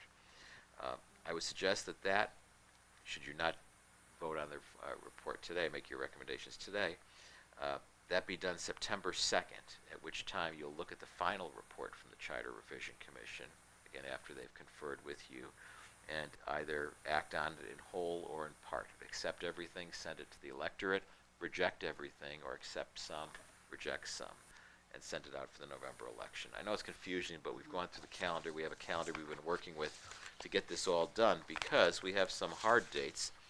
You have to, by September 5th, make a decision as to when the election will be held, and you have to notify the Secretary of State by September 20th if you want to have this on the November 4th election. So again, you have a few things you can do tonight.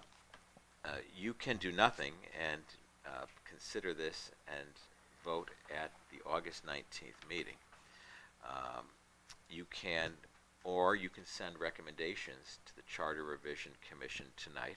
It's your first option is do nothing tonight. Or tonight you can make recommendations to the Charter Revision Commission, and then they will meet with you August 19th to discuss those recommendations. Or you can make no recommendations, and the report is now the final report. Next step, if this becomes the final report, you as the Board of Select Persons can decide what to do with it. You can reject the entire report, the process is over, and the existing charter stays. You can approve or reject the proposed amendments and set a date for the November hearing, if that becomes the final report, if you don't want to discuss their changes with them and have them explain the changes.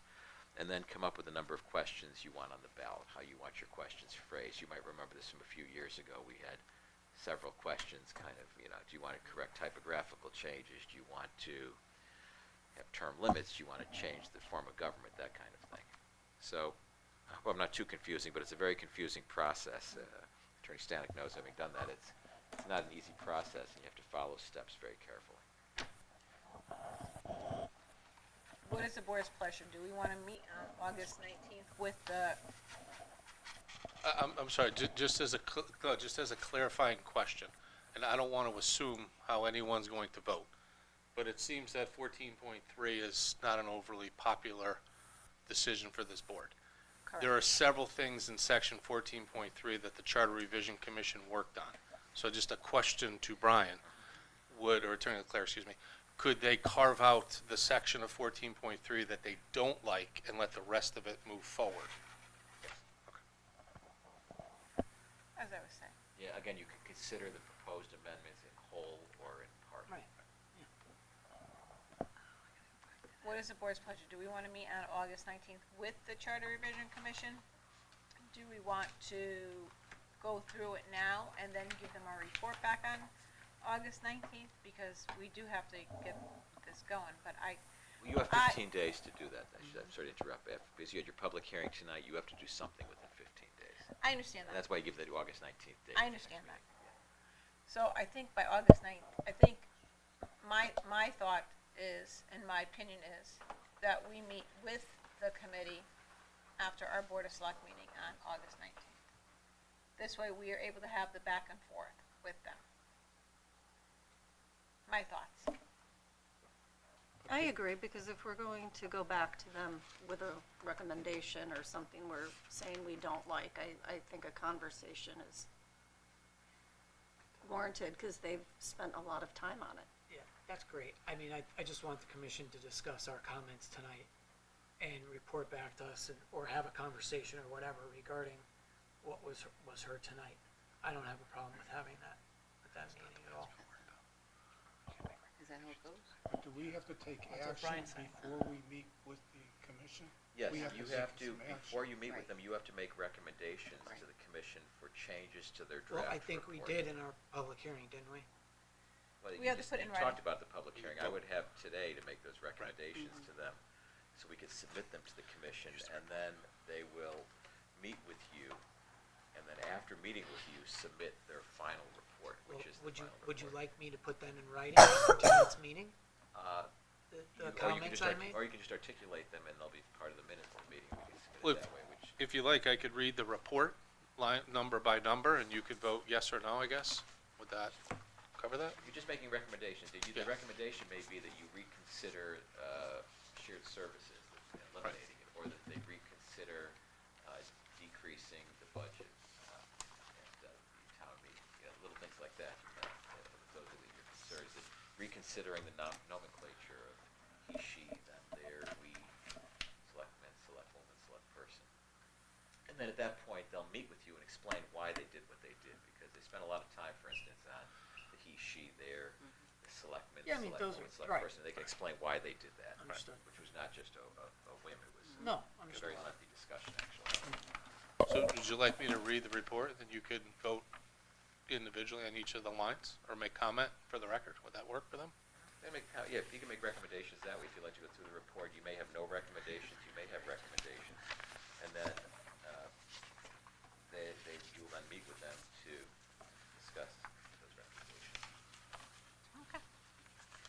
so I'll read.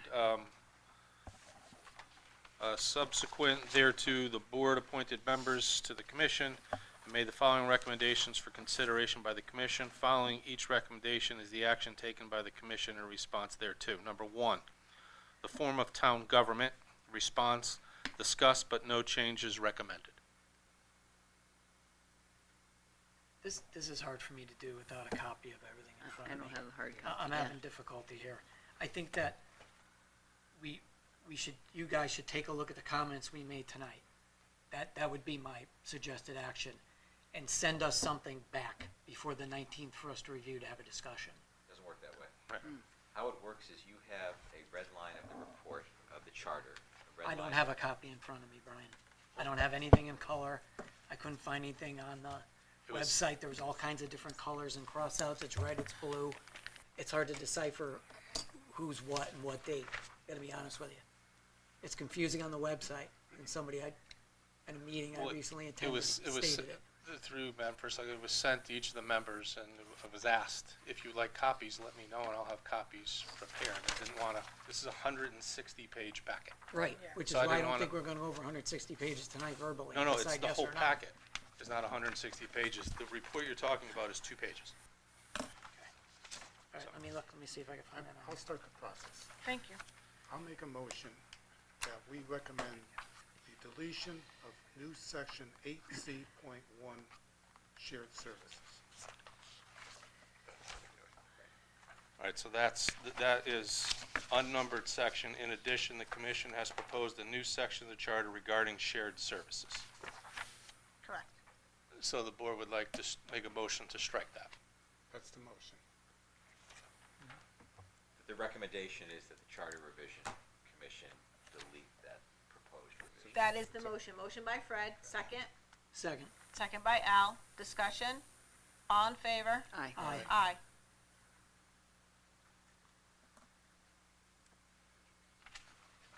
Go ahead, Fred.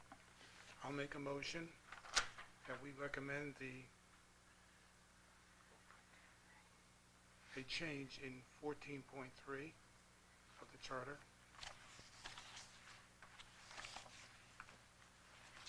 That with regard to the language at the top of page, in the first paragraph at the top of page 26.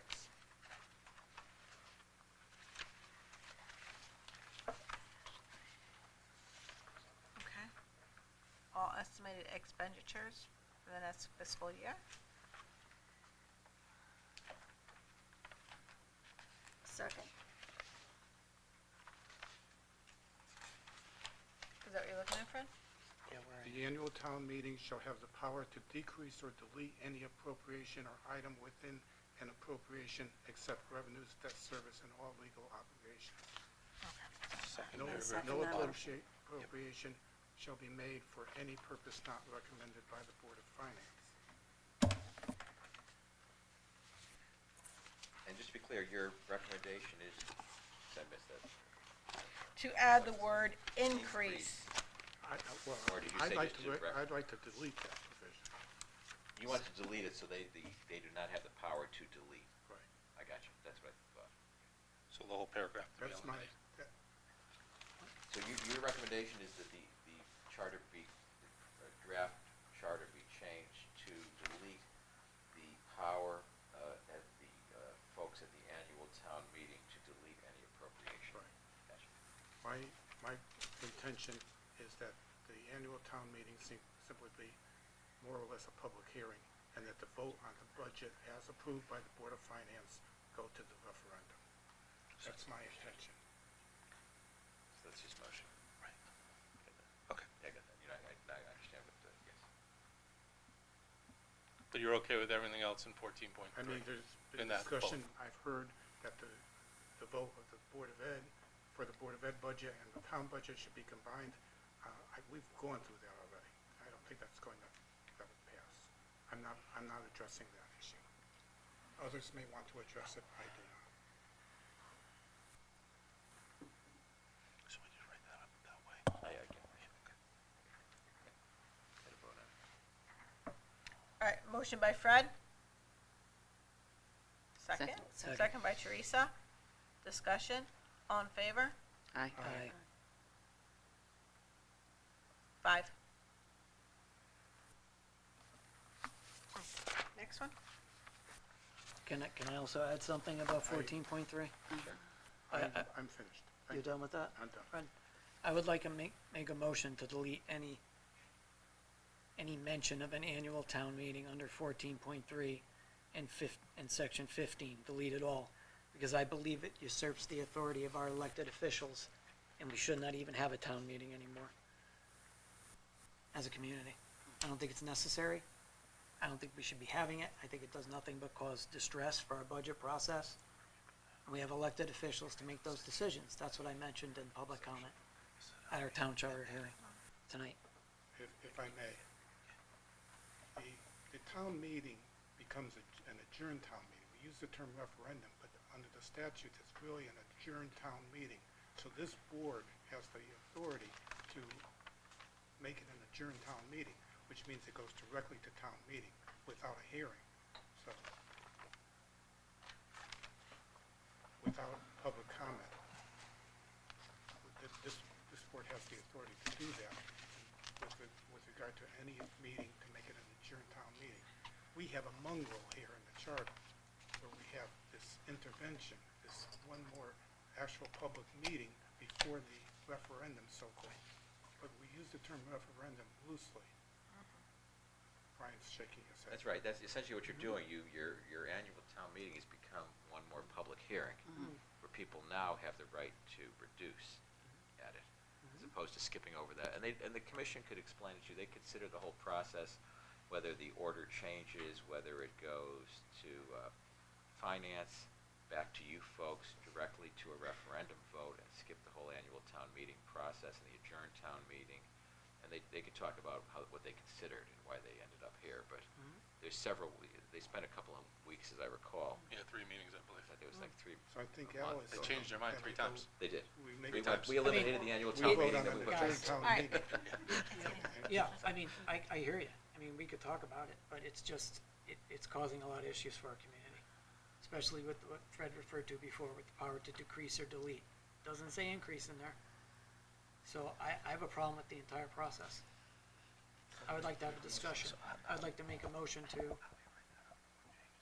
So your motion at is least to delete discuss the- with the commission to delete section 14.3 and 15. Any mention of town meeting, annual town meeting, not necessary. Yeah, we're skipping right. Yeah, that's all. Yeah, they're just making Just want to know recommendations. how we write it up. Yes, we're writing, Recommendation. I know what you're right, we're Yeah, writing, this is your I mean, I'd like to recommendation. make sure it That's- gets discussed with the commission if we're gonna discuss it. So your I wanna make sure it's recommendation is on there. deletion of the entire annual town meeting Yes. process, basically, and go directly to referendum Yes. from the Board of Finance. Yes. May I ask a question?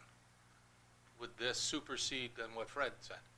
Because if you're No, I voting to think wipe it it would be out, in addition to. No, but what I'm saying, if the board's pleasure is to Oh, wipe oh, we would out town definitely meeting wipe it out. entirely, Yes, it would. then we don't need to Absolutely. have the discussion on the increase, decrease, stay the same. Agreed. Right. That's why I want to make You sure should we talk just about discuss both the of whole them, thing. because remember, Yeah, once right. you discuss it About with the them, they two may alternatives. not We take can you up on discuss this. the two. Does the board have a preference? Go ahead, Teresa. No, I'm, Just because I'm going to I be mean, asked, this I'm is sure, by something, charter revision. something so. new for me, hearing, to get rid of the whole town meeting.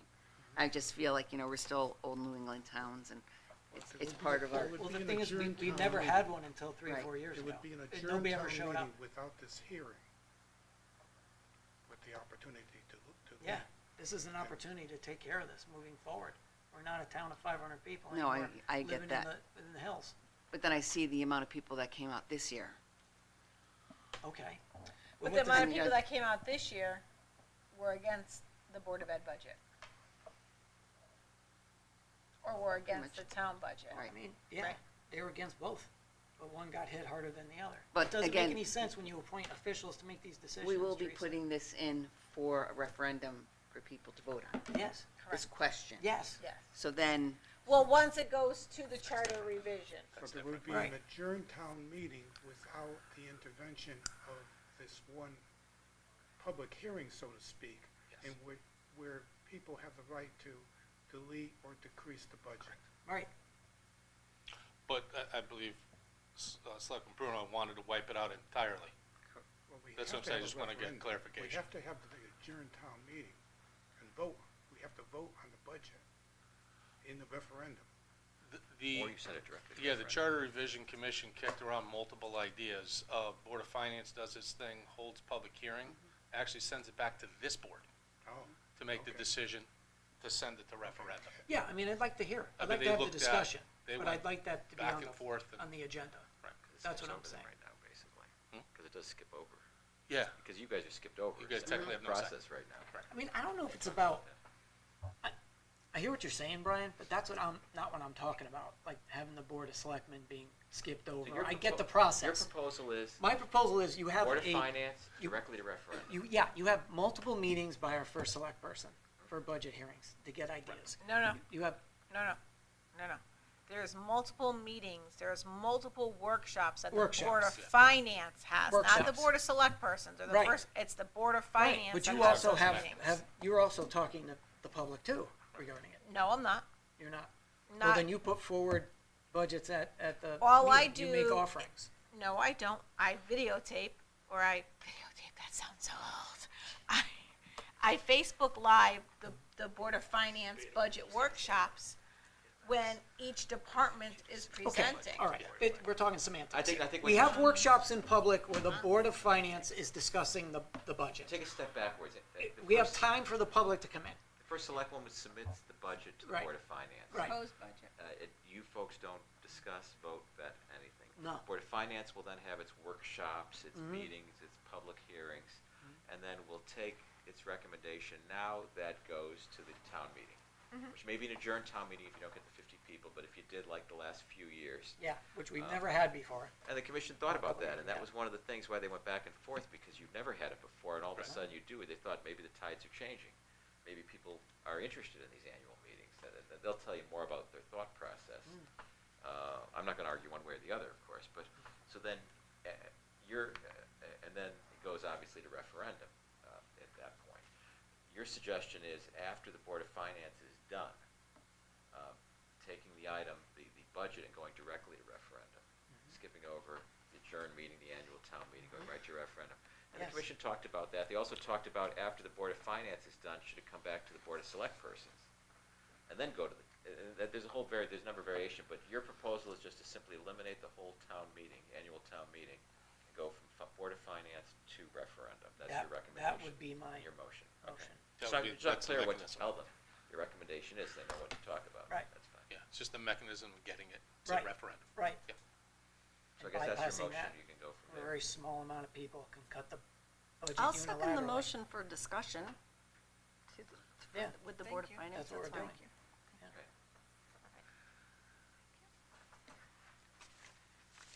Okay, next one. Well, no. You motion second. You gotta discuss. Oh, I'll- Yeah, now you gotta discuss it. On, we've discussed this one. Can you just restate the motion? We have We're to voting. act I think Mr. Bruno's his motion was to make the following recommendation to the Charter Revision To strike Commission. town meeting. And that is to delete the annual town meeting. So in effect, the budget, the proposed budget will go from the Board of Finance directly to referendum by the But I people. think we have to still call it an adjourned town meeting. I have to look at it, I'm not sure, we looked at that, but I know what whatever we're gonna call it, it's gonna go directly from the Board of Because Finance to a our form vote of government requires at the a election. town meeting, so just make it an adjourned town meeting. Yeah. Once the Board of Finance finishes its work, this board will then set the adjourned town meeting to referendum. Right. That's how I see it. Yeah. But And that's do your cleaner. That's more of a mechanical thing, but the effect will be it goes from Board of Finance to the vote of all the electors Right. in Seymour. Right, that's what we elect them to do. All, Yeah. I mean, the Board of Finance has a hearing. Anybody who wants to discuss Right. the budget has a right to come out and pound the table, one way or the other. Yep. So the people That'd be have my a motion, chance Brian. to What's that? discuss it. To delete sections 14.3 and 15. Or whatever regarding- sections, we have to go through a lot of them to Annual make town that We work, had a but- first, we had a second, all in favor? Aye. Aye. Aye. That's it, move us along. But is it, Yeah. so, was that 4 or The 5? horse could only be beaten so Well, I long. mean, it's Fine. Was it's it- 10 and 9. was that all We're five? gonna be doing this. We're in 10 of 9 and we still For have to go to an discussion executive for both. session. I know, Was but that I'm just four- saying that I had no Was it idea. 4 or we're gonna 5 have on to the go vote? through It this. was So, 5 we're gonna to do it the 0. right way. Thank you. I understand, but there's only so, you know, I just wanna make sure I have it right. We don't have executive session, right? we have an I have to add it to the Oh. agenda. We're gonna add It it. doesn't have to be on the agenda. It could be- All right. motion. What Any else other on the res- charter revision that would anybody else like to be brought up?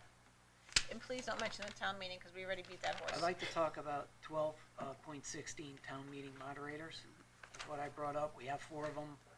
I don't know who they currently are. Where's the list? Is it on the website?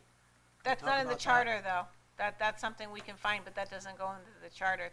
This is only to go into the charter, to talk about the charter, that we have the 4 moderators. We can find out where they're listed on the website or in the town. That has nothing to do with the charter right there. So you don't want to talk about it? You Oh, should we put that could- to motion. It's fine with me. They're appointed by this board, I don't remember. in the beginning, They were. at the beginning of each term. All right, add it to the charter. We don't have to. No, if you don't feel we should be talking about it. Well, is your recommendation that right now the proposal is that the charter remains the same? There's 4 town meeting moderators. First select woman or first select person or first select man appoints them for a term of 2 years. So is your proposal the number change, or obviously The they're number change, eliminated I think what Al is asking is, where are they located? How do we know who they are? Are they on the website? They're not listed in the It was charter? more a comment than something to talk about with the commission. There's more comment. That we've never listed them on the website, we could list them on the website, they're on the master list of appointments. Okay. So I believe there's 2 Republicans, 2 Democrats. And do we want to talk about 12.17, the treasurer, the accounting, education and training, and knowledge of investment banking? Do we want to talk about that language? Motion to put possibly coming out? 12.7, 12.17. 12.17. So what is we need a specific recommendation to To make. recommend talking about, quote, formal accounting, education and training, end quote, knowledgeable in investment banking, end quote, for the person who is the town treasurer. No, but you can't, your recommendation. Our But recommendation can't be is to to talk about. discuss You have the to make a Well, I want to say, qualifications. do we need it? Do we need that language? You have a recommendation. Should it be has- deleted? With that, you have to Should it make, be modified? with that, you have to make a motion. Your recommendation is that it be deleted. I understand, I'm just having a The discussion. motion is to Right. discuss the town treasurer and the definitions that are listed as to what the requirements of to be a town treasurer is. Right. That That'd is be the it. motion. That'd be the motion. That could be a motion to talk about it, but you need to make a recommendation to the commission. I would make The a recommend- recommendation to, You can't have a recommendation just to talk about something, to modify the language. such to do what, you have to give them something. Yeah. Otherwise, they I don't mean, know I what don't you're have talking a- about. I'm throwing it out there because I don't have a hard feeling about it. I don't have a true I- feeling I- whether to keep it, delete it, modify it. I'm looking to open that. Is that needed anymore? Is that antiquated Can we have language? Should it be discussion, and deleted? then- How about that, Brian? You make could a talk Should it about be this, and deleted? why don't you talk about it, but someone's gotta make a recommendation is required to the commission, a recommendation to do something, not A just let's talk. recommendation to the commission as to why they felt the need to put the accounting, the job description of a town treasurer into the charter. I think it's always been there anyway. It's I don't been think there. they touched it. They haven't touched it. I don't think they touched It's always it. No, been they there. No, they didn't. didn't, they didn't They do didn't. anything. They didn't They touch didn't it. touch it. No. I brought that up to say, do we need that anymore? Is that something we As want? the requirements to of require? what the town treasurer Yeah, are we should be. winnowing down our pool when we do that? So I suggest you make a motion recommending that the language be deleted. Thank you. Okay. Thank you, Fred. Well, that's what I asked. Recite what. I No, said, do you want me you to have to just make it be recommend. deleted? Okay, then I'd like to make a motion that the language in 12.17 regarding the background and for the treasurer be deleted. And I gave you the quotes. I gave you the language. Formal accounting, education and training, knowledgeable in investment banking. I don't think that's needed, personally. So I'd like That's to fair enough, talk that's what about is a recommendation, that's what Yeah. you need. Yeah. Send to them, Yeah. and then you'll discuss it with them. I would have reservations about having 0 requirements for your town I'm treasurer. not saying zero. Well, if you strike the whole section, you're gonna have no Right. requirements for your So treasurer. here's the issue for me. Is anybody overseeing these requirements in the town? Is HR doing it? Are they necessary? That's what I'd like to see. If the board wants to keep all that in, we'll keep it in.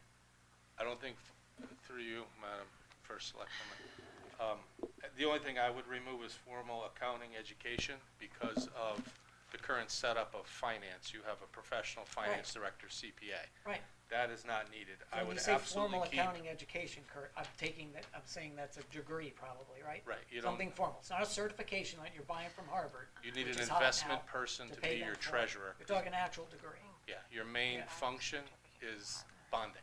Right. That's the main function of the treasurer. Right. So you want someone that understands Sell it online. that stuff.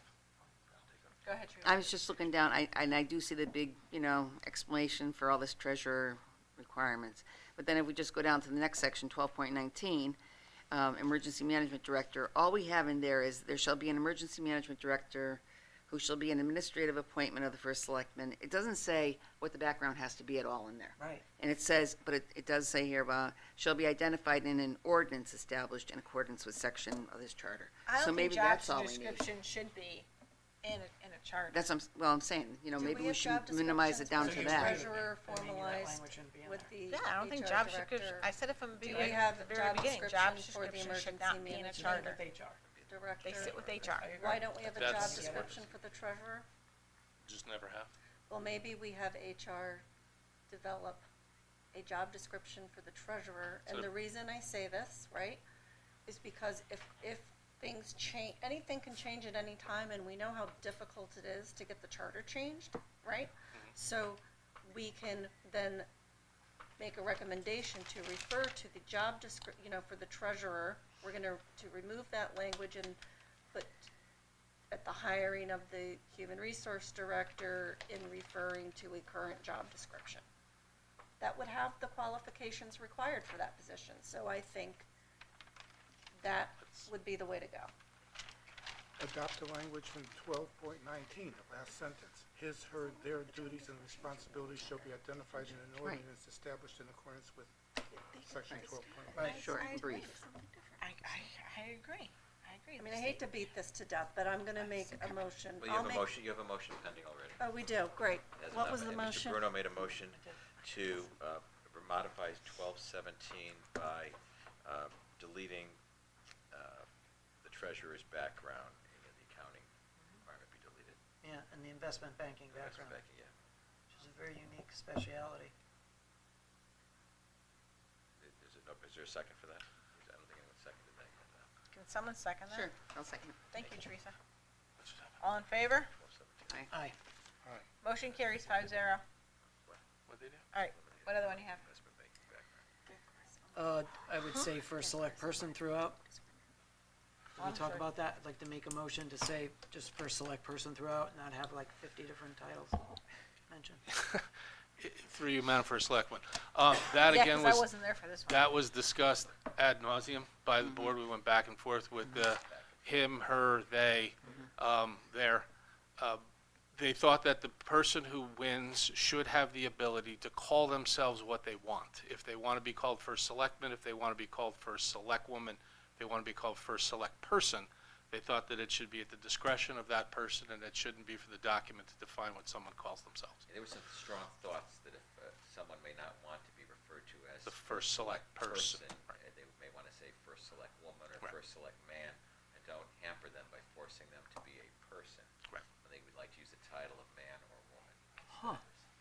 It was very, Yeah, just but don't it was know a- why they did that. Well, I mean, do remember that meeting. And that was led by our student representative, Caitlin. Yes. well, let me, okay. Just so you know the So- background. I mean, okay, so let's say a male is elected to be first select person again, and if they decide to call themselves first selectman, that would be in violation of the charter? That would be the argument? Because that sounds kind of silly They to wanted the me. charter to make it clear that everywhere in the charter it would refer to that individual. Right. If he wanted to be called First Select Woman, you call him First Select Yeah. Woman. Right. He gets to pick one of the three, and that's. I don't see how listen, it's in the that's- charter. I'm just talking about a Dictates. technical. We're not agreeing or disagreeing, I Al, know we're you're just not. simply conveying I know the you're not. information. I'm just confused, because when you're looking at drafting something to make it easier to read, that is a very choppy document. If you say first selectman, first select woman / first select person.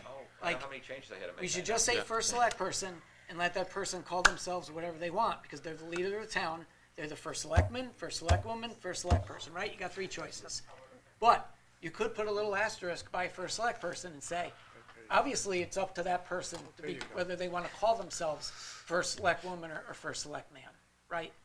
Just like he, they, is, it, whatever you want to say, that's why I'm saying there is a nice happy medium, because you're reading a document, it's just choppy, choppy, choppy, every time. Just decide on something, put that little asterisk in, pronouns, it's not, this isn't a patriarchal comment if we let it be he. This isn't pro overly pro-female, if we let it say she. If we say there, that could be accepted. But you could also say the use of there or a different pronoun does not mean you can't insert another pronoun in there. It's just kind of basic drafting. Like, am I nuts? Like, really? What, you want me to answer that? Well, you worked with me for 6 years, so don't answer that, No, Brian. that's a loaded question. But I'm just, that's all I'm trying to do, is just make it flow better and read better Understood, and and they- not they- be they- choppy. I really don't have an opinion what people call themselves if they're in the leadership You position. can make the recommendation, I'm just telling you, they spent a lot of time Yeah, they did. wrestling with this, believe it or not. All right, Probably an hour. all right. Well, I mean, can we talk about it and maybe we can convince Make a- people you- to you gotta- say, you can- hey. No more talking about, it. You have to make a motion to do All right, something. no, I hear Yeah, it. so Okay. we're talking about it. All right, I'll do it quickly and then we'll get it going, okay? I'd like to make a motion for the charter to say first select person in lieu of first selectman / first select woman / first select person, etc. Second. All in favor? I'm going Aye. to move to amend the motion Oh, okay. to include a parenthetical that the person elected as first select person has the right to designate whether or not he or she wishes to use the term person, woman, or man. Okay. And then it'll be done. Or squirrel or Yes. chipmunk or whoever you identify. Second. First squirrel. There's a girl who is All in identifies favor? as squirrel. Aye. She used to run track at Cheshire. Chair, votes aye, motion carries 5-0. Well, either the amendment carries, then you have to vote on the The motion. amendment carries. Now we vote on the motion. You now have a motion before you that first select person, be inserted in lieu of first select man, first select person, and first select woman, and that the individual who should be elected as first select person has the right to designate the specific nomenclature by which they'd like to be referred. There you go, Brian. Very nice. Do I have to second again? Sure. Second. Yep. We're not- we're not- All right, Emery. All in we- favor? Aye. Aye. Chair votes aye, motion carries 5-0. Next. Well, I hate to be about this, I hate to bring this up, Go ahead. but Al, Mr. Bruno also spoke about him, her, they. Yeah, I mean, I think his / her / there, I think we should just pick there. something and go for it. So I would make a motion to not have his / her / there and just use there. That would be my motion. I think it'd be better flow to the document, not as choppy. Motion by Al, Second. second by Teresa, all in favor? Aye. Aye. Chair votes aye, motion. I vote no. I'm sorry, Al. That's all right. I Don't be sorry. articulate that I don't like us using there. Motion 401, please note Attorney Select know. Person Stanik's abstent. 410. 410, no. There you go. Is that THERE or THI? TH, yeah. Okay, just make sure. Thanks, Kurt. Now, these are Next, really let's go. fun doing. We still have a lot on the agenda. God, please, I gotta get up early. Come on. This is, hey, we gotta Well, work we late could- sometimes. We could recess and come back tomorrow night. No, we cannot. I have a meeting tomorrow night, so let's go. Once when I was chairperson of the Board of Ed, we did that. We went to midnight, and I said, that's it, we're done. So we came back the next night. That's crazy. All right. So those are the only changes on the report that will be Those are going your back. recommendations. Those were Al's. Those are your Those are, rec- yeah, those are just mine and Teresa? Fred I'm chimed good. in. No, we discussed the ones I had. Okay. Yeah, I'm good. Trish? No, You have any others? I'm good. Let's go. So those are gonna be your recommendations that you've made to the Charter Revision Commission. You will have a meeting, on August 19th, either before or after the regularly scheduled meeting of this body with the Charter Revision Commission to discuss these. After that date, the Charter Revision Commission will meet separately to consider what came out during the discussion and submit a final report to you. Yes. It could it could be the same report you have now, it could be the report incorporating your changes, or it could be a combination thereof. And at that time, once the commission submits it to you, you will take action on their final report. Okay. Okay, thank you. Thank you. Sounds fair. They generally start at 6 o'clock. That's fine. They, them, So there. they, them, there. Start at 6 o'clock. 6 o'clock, fine. Yes. It's on the 19th, so I'll make a note Fine. now and Yeah, remind you. yeah, make sure. Get in the calendar. Thank you. Item number 16, transfers. There are none. Appointments, ready? Affordable Housing Commission, Reverend Patricia Paisley, appointment, vacant, sorry. I'm with you, so Uh, I keep looking vacant at my spot. phone, I can't see it. Can I have a motion?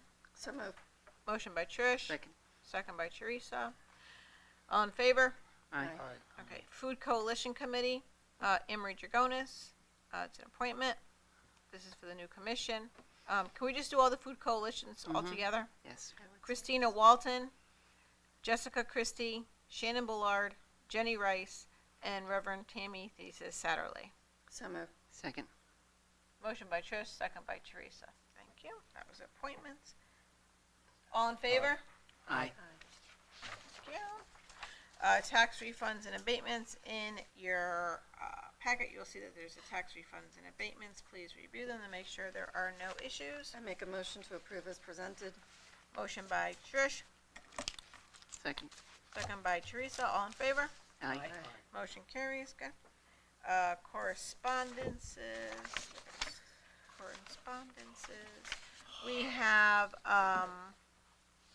from the law firm of Marino, it's a planning and zoning commission recommendation for a positive 824 referral for the sale of Birch Street, which is a paper road. Right, that was it. Okay, and I'd like to, thank you. make a motion to add to the agenda for executive session regarding, Tri-Town Plaza pending litigation. Motion by Second. Al, second by Trish, inviting into the Kurt Miller and. Oh, yeah. Motion, all in favor? Aye. Aye. Chair votes aye, motion carries 5-0. I would suggest there be a motion about executive session to discuss pending litigation in a tri-town matter. Those invited into executive session would include the members of the board of select persons, the town attorney, and Mr. Nolan. On second, moved. by Trish. So moved. I made the motion. Second. Trish, Al, all in favor? Aye. Motion carries 5-0. Rob, can you just make sure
out of executive session at 9:15 PM.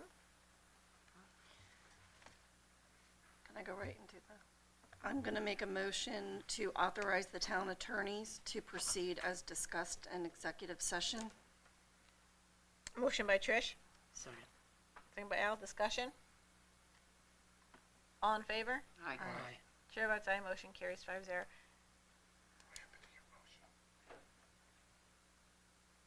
Motion to come out of executive session. Well, we don't have to make it, because you know, right, so I don't do it.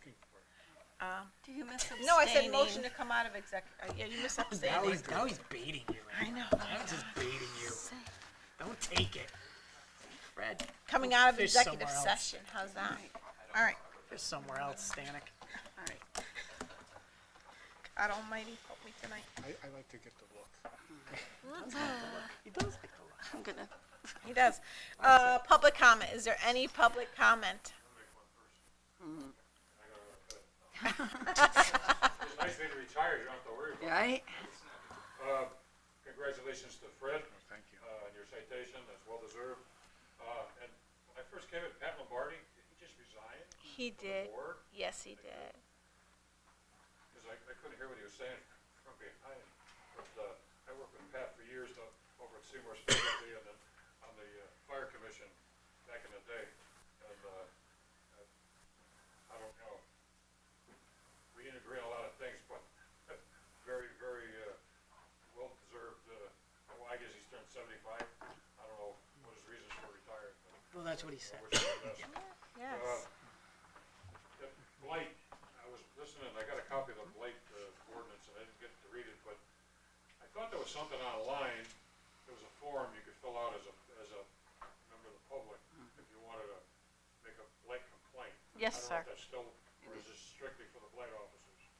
So, if I may, so there is still a form online that you can fill out for blight, to make a blight complaint. The blight, what we're going through now is a blight ordinance. We're just changing a couple things in the blight ordinance. Well, I mean, I recognize the properties he's talking about, the two on the agenda, and I had nothing to say about that, but what caught my eye is because of the work that was being done on Canfield, going around Patrick Drive, 11 Patrick Drive. If anybody's ever seen that property, I don't know, I've never seen it in writing anyplace, but if anything's blighted, that property, you can't even see it. That just sold in a foreclosure.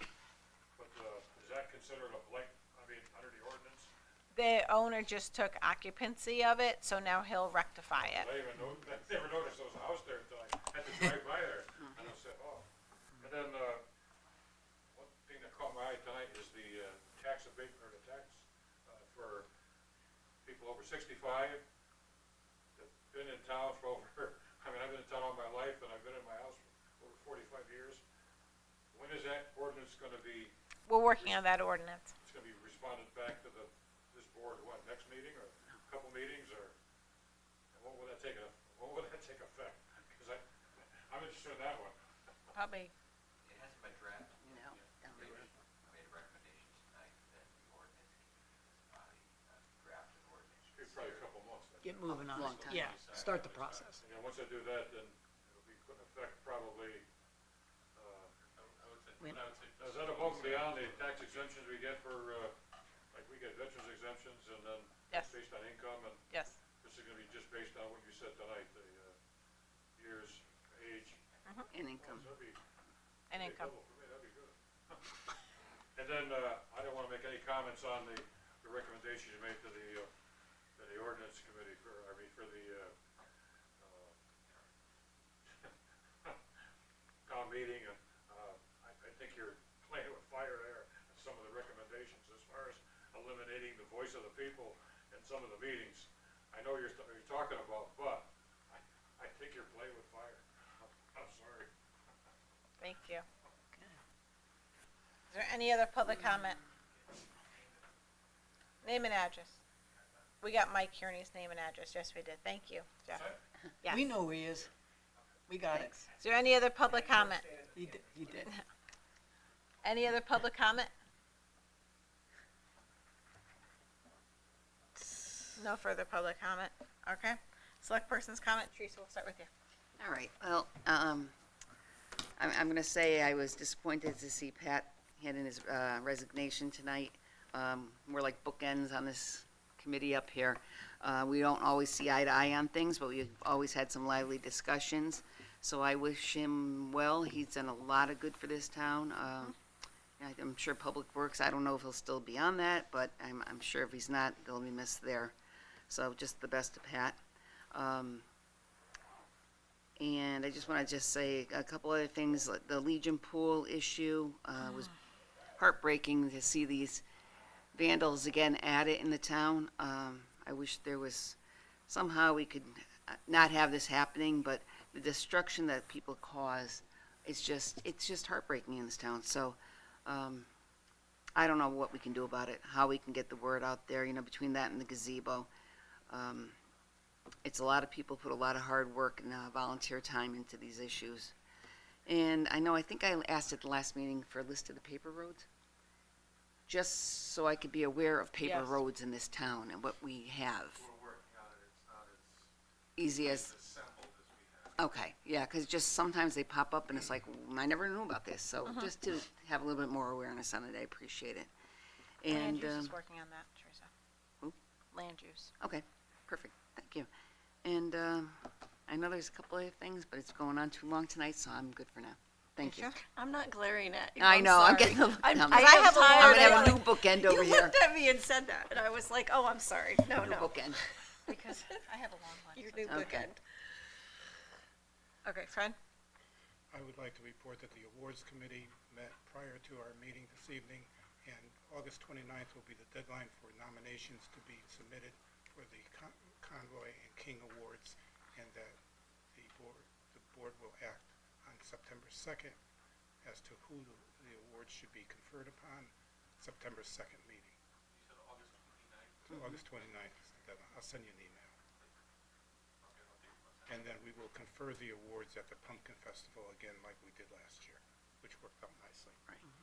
I too would like to recognize Pat Lombardi. I think he's been a wonderful addition to this board and an outstanding public servant. He's resigned.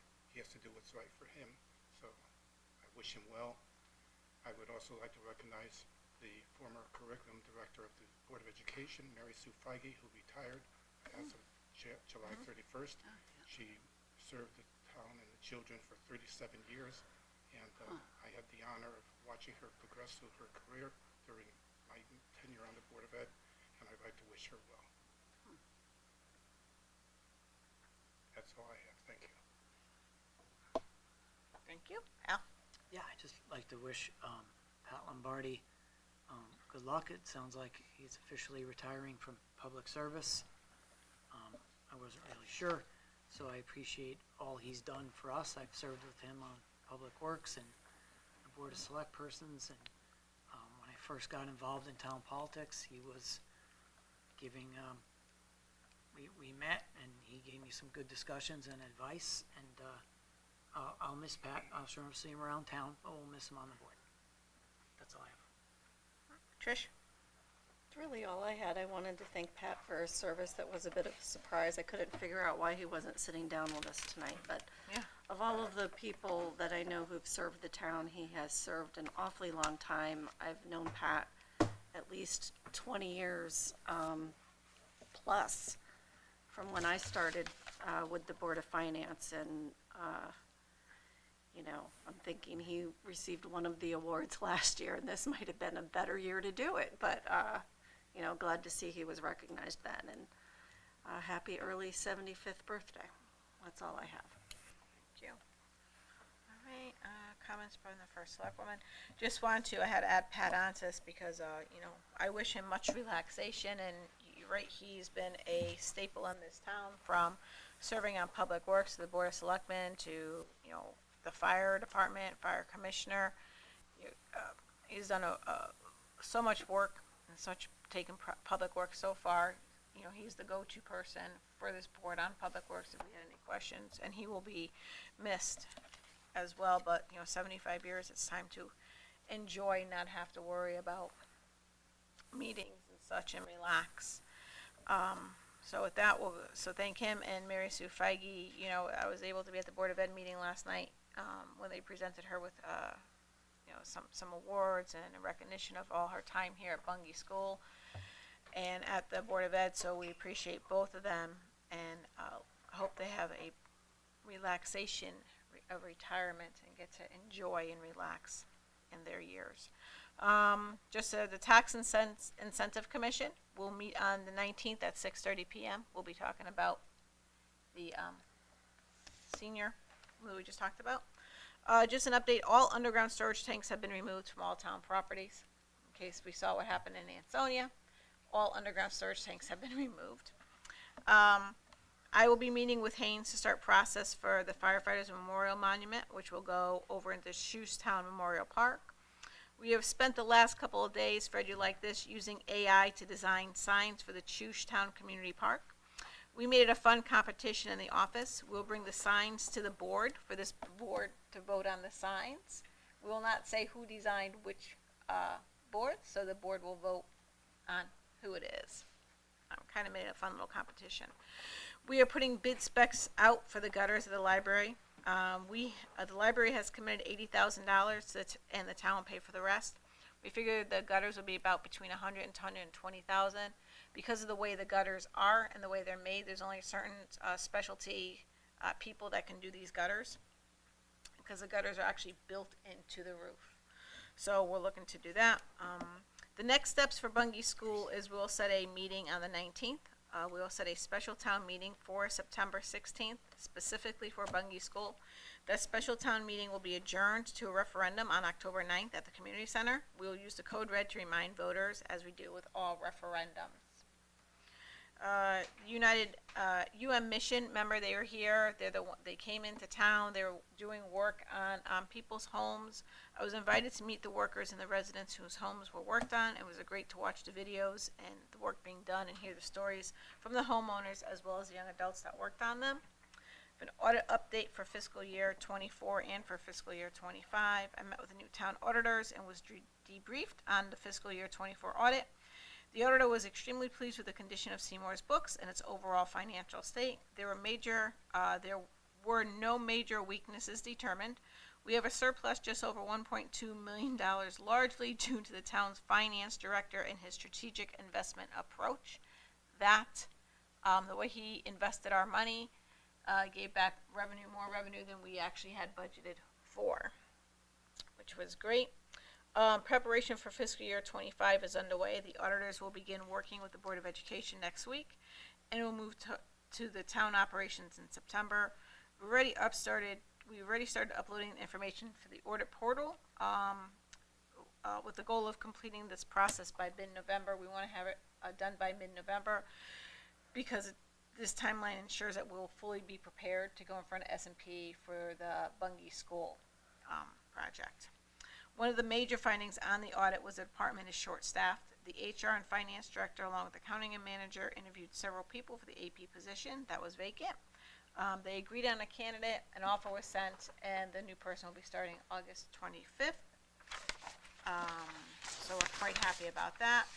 The other minor finding was the time manner in which they received information, but this was due to the department being short-staffed.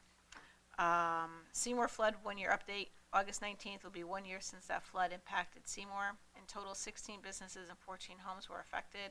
Today, all but one business has reopened. Our roads have been repaired. The homeowners who lost their homes are officially in their home, and we're still working on the embankments and waiting on answers for Holy Pond. FEMA has approved all our paperwork, and the process for Seymour is complete. Unfortunately, some of our surrounding towns that were also affected have not been as fortunate. They are still waiting for their paperwork to be approved and to get funding. An economic update on the businesses in town. Route 67 Diners having their grand reopening on Monday the 18th. Fred, you had asked, I let you know, 12 o'clock. First Street Pizza has new owners. Willow Academy, a daycare facility in the Tri-Town Plaza, will be opening soon. Dock 34 has a new ice cream bar. There's a new Dunkin' Donuts going inside Henny Penny. There's a Gorgeous by Glam beauty salon and going on Main Street. Stop and Shop is renovating the inside of the store. Valley Pharmacy is going into where Seabridge Pharmacy used to be, so we're excited about them. I'm going to kill the name on this. Marquetta Deli It's a new business deli grocery going into the building next door to AutoZone. I guess it's your market is what it translates to. Sabo's Auto Body has a new addition and completion interior and exterior renovation. That was almost $1 million project right there. Magic Nails, where the former is going in where the former hot tub place was between the gas station and the Hot Grill Pizza. The card store in the Claridis Plaza is opening this month. And the UPS store submitted plans and will be hopefully opening in September. Thank God. Newport Health Facility received their temporary CO today, so we're excited about them. I'll be meeting with Haynes to discuss a potentially mid-sized company moving into Seymour. I've also been engaged with our state delegation and our DCD Commissioner O'Keefe, as well as David Corris, stressing the importance of the development of the land behind Stop and Shop, which would be a great economic engine, because that's like 4 times the size of Quarry Walk. There's new homes being built at 12 Meadowwood Road, 144 Davis, 108 Mountain. 16 Argonne is being rebuilt due to a fire. Springsteen Townhouse development is moving forward. The Brennan Farm has been sold, but no news as to what's being done with that property. Also, Ryan's Farm did sell, but no permits or applications have been submitted to planning and zoning yet, so we don't know what's going on with that. The attorneys are finalizing property for the Great Hill Dam. The paperwork will be in front of this board at the next meeting. On a side note, I've been speaking with Mr. Raza, and he's working on a presentation about Squantic and the Keith Mitchell Forest, so we're excited to hear about that. A couple events that are happening. August 9th is the Bushi Band is presenting Women's Defense class from 2 o'clock at their Seymour location. August 16th is the 3rd annual scavenger backpack hunt that's taking place at the community center. Teams will meet at the community center at 4 o'clock to register. The hunt is from 5 to 7, and then we'll be showing a movie at the Chatfield Park at 8 o'clock p.m. So make sure you bring your blankets and chairs. Citizens Lobster Bake is also on the 16th. I believe tickets are still available. August 18th, Oxford will be having a memorial service for those that lives were lost in the flood.